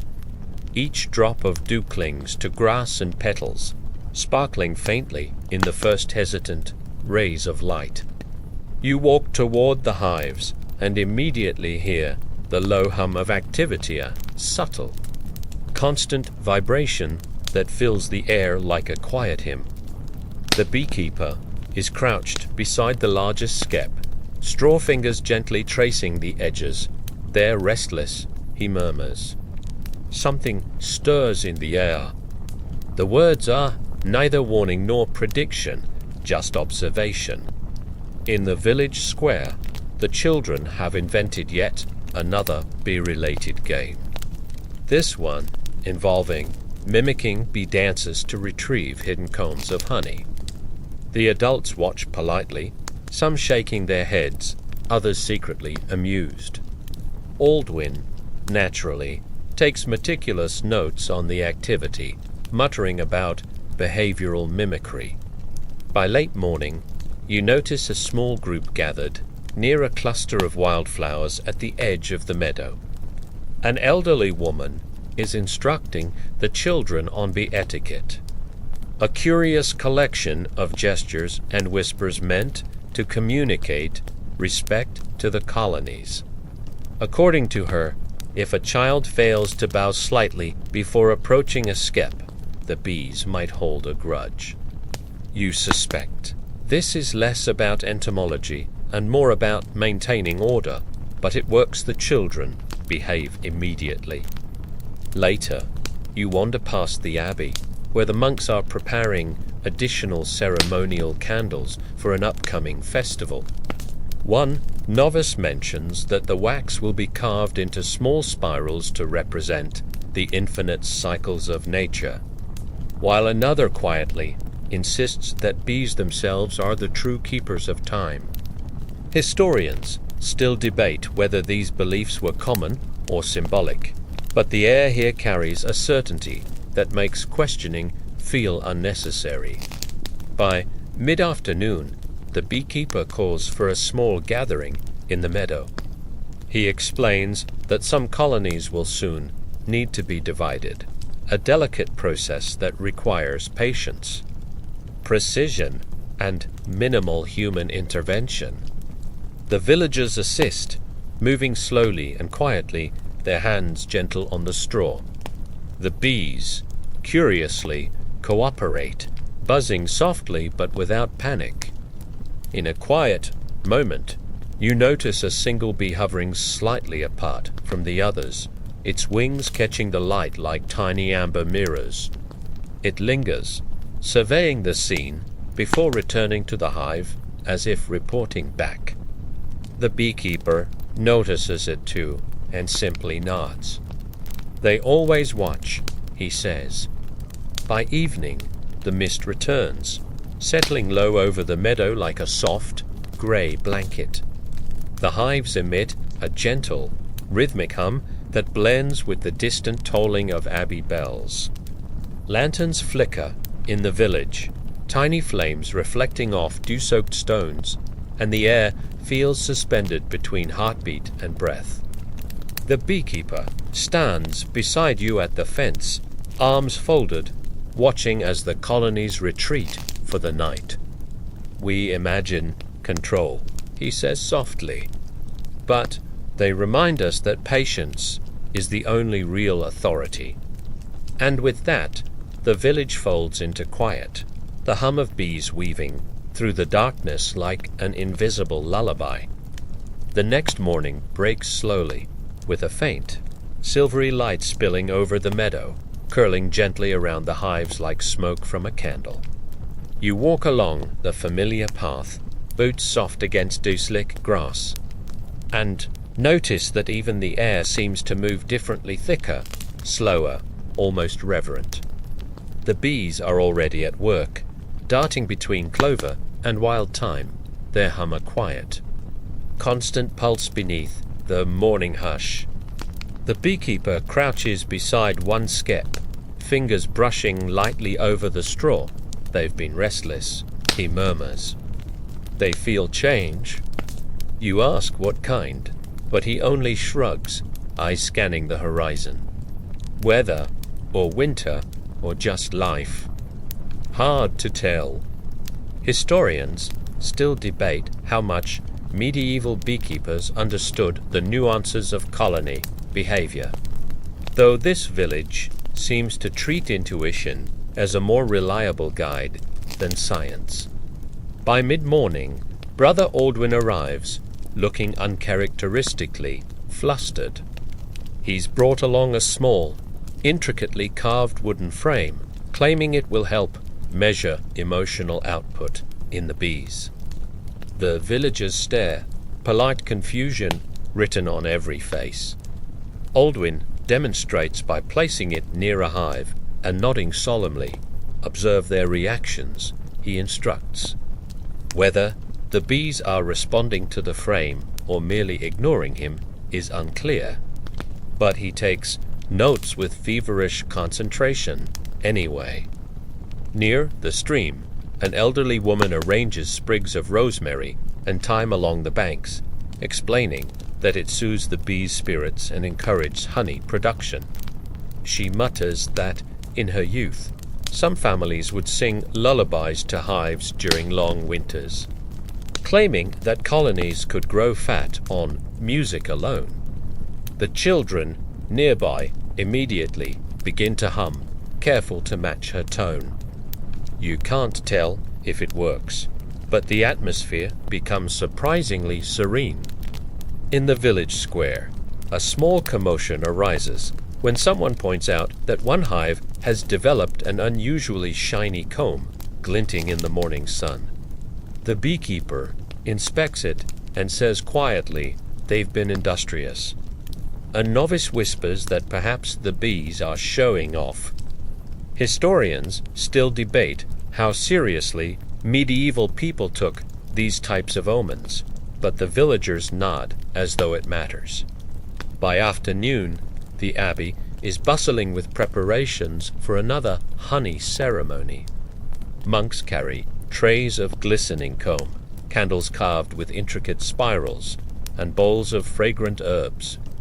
A small group of children practice bee dances along the edges of the courtyard, spinning and bowing in unison, while Aldwin records every movement as though documenting the laws of physics.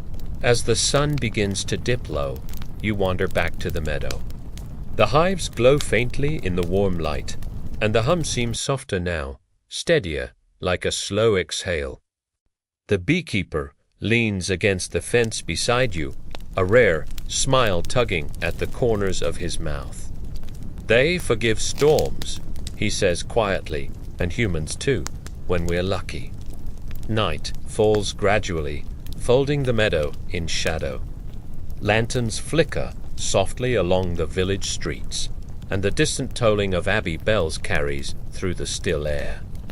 You pause, listening to the hum of the hives, and realize it has become a rhythm you understand, without thinking, a steady pulse that matches the slow beat of your own breath.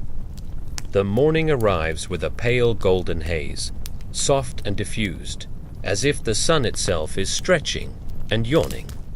The meadow is wet with dew, each blade of grass tipped with sparkling droplets that catch the light like tiny jewels. You make your way toward the hives, hearing the familiar low hum rising from the straw domes, the sound steady and comforting, almost like a lullaby you didn't know you needed. The beekeeper is already at work, carefully inspecting each skep. He hums softly to himself, a quiet, steady sound that seems to put both bees and humans at ease. When you ask why he does this, he simply shrugs. They listen, he says. Or maybe it's me listening to them. Hard to tell. By mid-morning, the village is stirring with its usual gentle chaos. Children chase one another between the hives, voices high and light, while elders move slowly, attending to chores and murmuring quietly about the weather. A woman whispers an obscure detail. In some parts of the region, honey was once believed to have the power to sweeten hearts and tongues, which explains why medieval disputes sometimes ended with a shared jar. Whether true or not, it seems a charming idea. At the abbey, preparations for the next honey ritual are underway. Monks carry trays of comb and small bundles of herbs, arranging them carefully around the stone altar. Aldwyn paces nearby, tablet in hand, muttering about observing micro-emotional states. No one interrupts. By now, his eccentricities are considered part of the scenery. By afternoon, a gentle wind stirs the meadow, ruffling the grass and carrying the scent of thyme and clover. The bees respond with a flurry of activity, darting from flower to flower, wings catching the light like fragments of gold. You watch as one lone bee hovers momentarily near a cluster of daisies, then darts back to its hive, as if reporting on the day's findings. The children return to their bee dances, spinning slowly, deliberately, almost ceremonially. The villagers hum along softly, not because they must, but because it feels like the right thing to do. Even the beekeeper pauses to watch, hands resting on the fence, a faint, tired smile tugging at his lips. As dusk falls, lanterns are lit along the paths and around the hives, small golden orbs glowing against the encroaching night. The hum of the bees deepens, low and steady, blending with the distant abbey bells to form a rhythm that feels eternal, comforting, and entirely human. The beekeeper stands beside you, glancing over the meadow. "We make a lot of rules," he says softly. "We worry, we plan.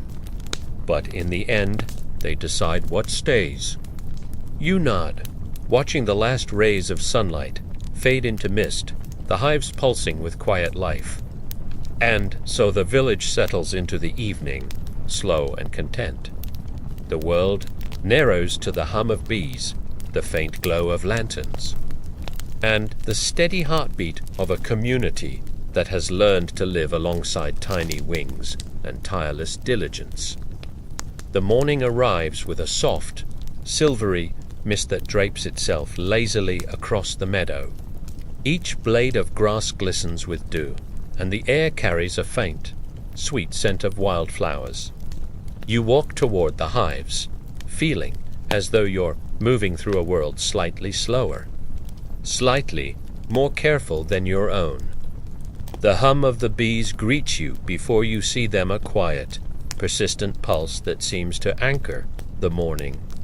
The beekeeper is already at work, kneeling beside one skep, hands tracing the straw with practiced care. He looks up briefly and says they're calmer than usual, probably sensing the change in season. You glance around, noting the subtle shift in the meadow. Leaves are beginning to tint with gold, and the air has a crispness that hints at approaching autumn. By mid-morning, the village square is awake with quiet bustle. Children weave between adults, carrying sprigs of thyme and lavender to tuck near the hives. One elderly woman shares an obscure tidbit in her youth. Families would sometimes whisper the names of their ancestors to the hives, believing the bees carried these souls into the honey. You can't help but wonder if this is superstition or a particularly poetic form of mindfulness. Historians still debate how seriously people took such rituals. Brother Aldwin arrives, tablet in hand, claiming that he intends to measure the mood arc of the colonies over the next week. He positions himself near a skep and begins recording every subtle movement of wings and antennae, nodding gravely at each observation. A villager whispers that Aldwin may be overthinking things. He is, naturally, unconvinced. By afternoon, the abbey is alive with preparations for a small honey ritual. Monks carry trays of comb and small candles carved from beeswax, arranging them with care. One novice explains that these candles are believed to guide the bees safely through the dark months. You glance at the hives, noticing the bees moving deliberately, almost meditatively, as though they sense the ceremony's intention. Later, near the meadow's edge, the children practice a slow bee dance, spinning gently while holding tiny bundles of marjoram. Their movements are rhythmic and serene, earning approving murmurs from passing villagers. Aldwin scribbles furiously, claiming this is the optimal form of emotional conveyance. The beekeeper, observing quietly, shakes his head with a faint smile. "We're learning patience from them," he mutters. As evening falls, the meadow glows softly in the fading light. The hives emit a low, steady hum that blends with the distant abbey bells, forming a gentle, almost hypnotic rhythm. The beekeeper stands beside you at the fence, arms crossed, watching the colonies settle. "They teach without speaking," he says, "and we, if we listen, learn." Night descends, quiet and deliberate.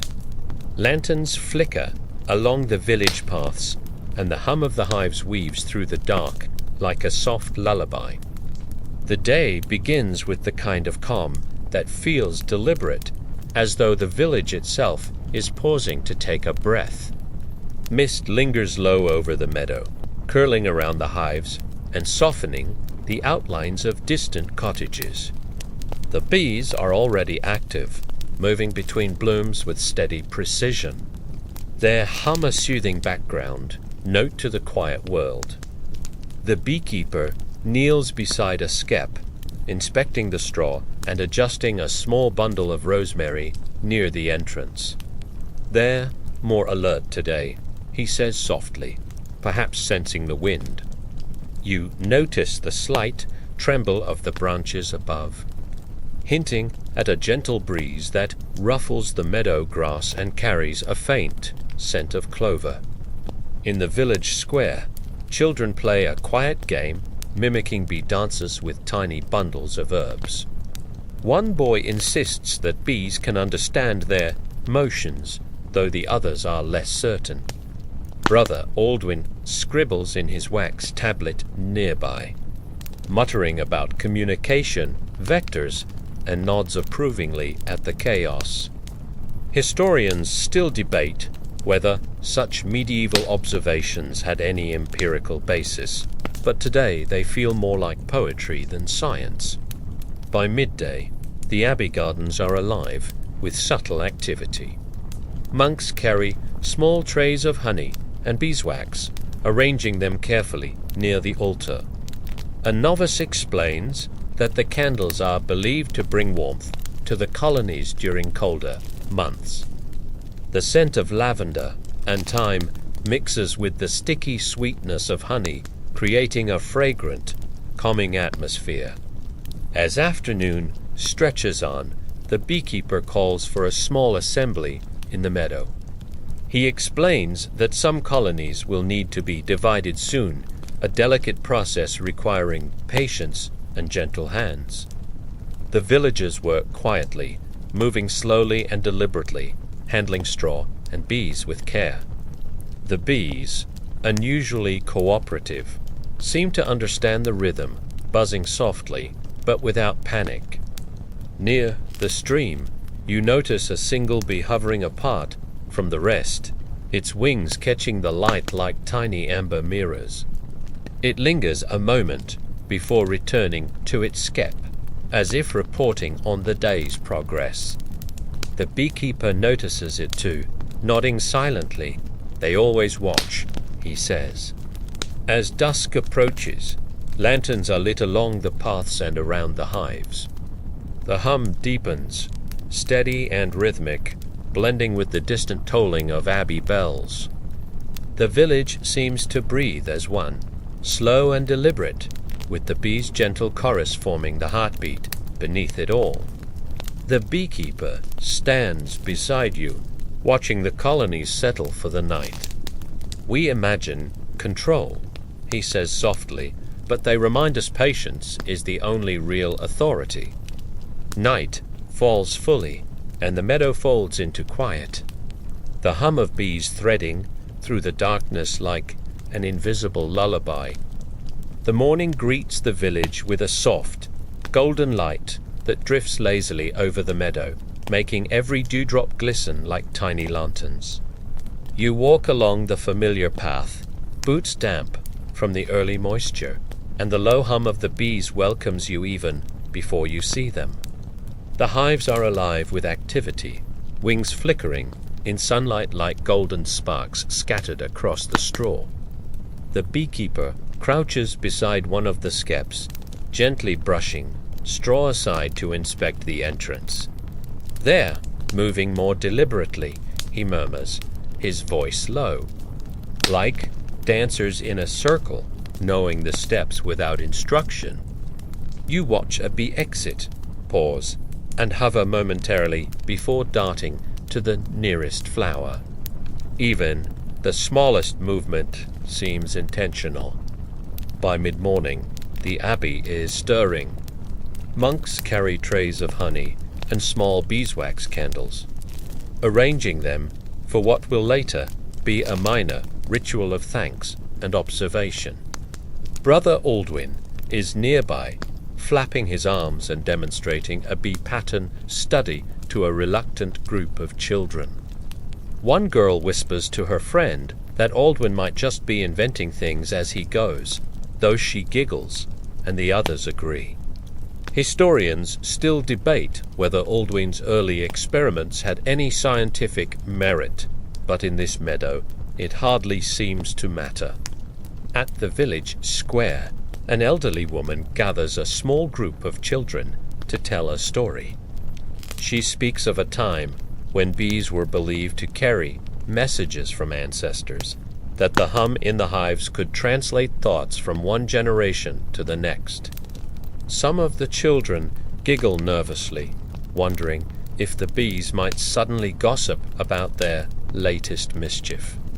You, of course, pretend to take it seriously.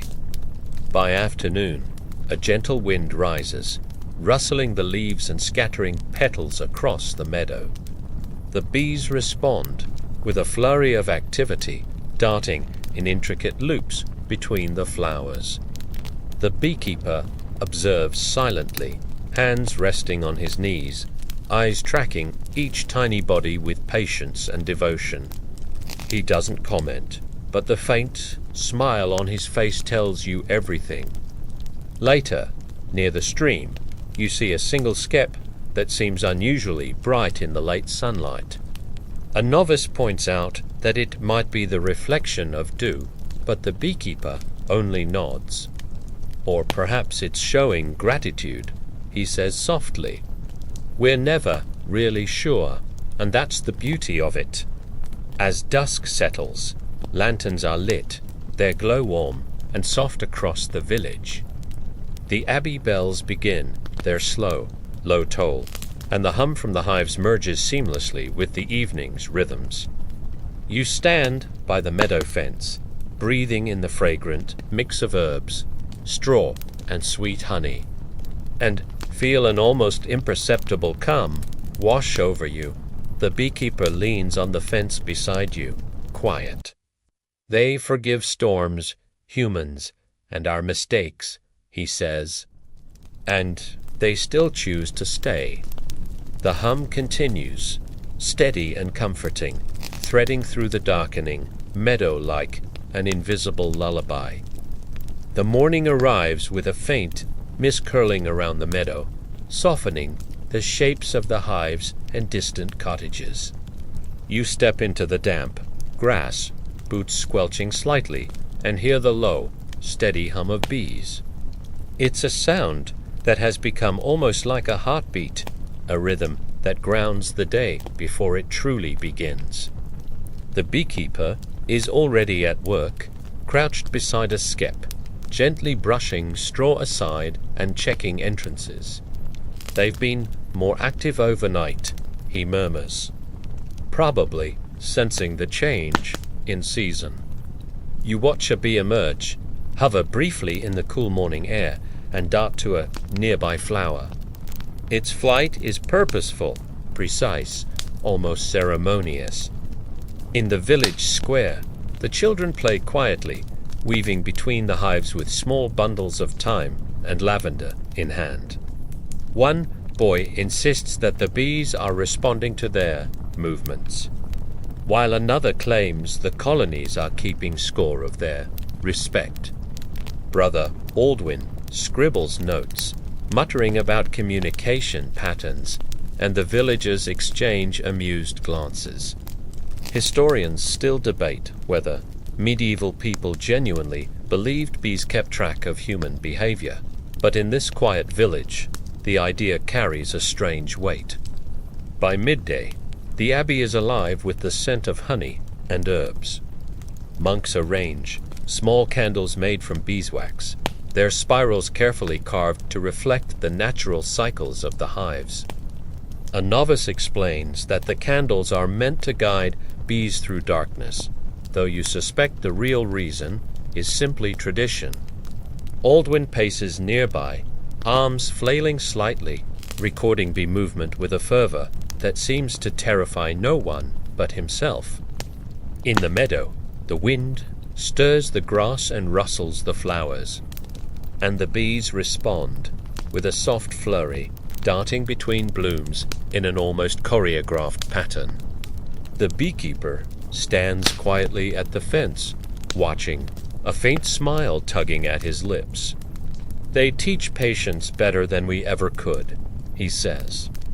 As evening falls, lanterns are lit along the village paths, and the abbey bells toll slowly in the distance.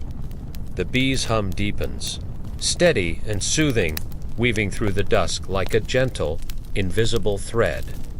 You pause by the fence, inhaling the mixture of sweet honey, damp earth, and fragrant herbs, feeling the world narrow to its essential, quiet beauty.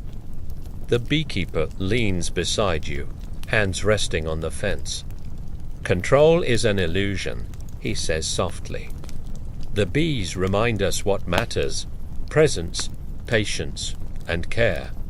Night falls fully, and the meadow folds into stillness.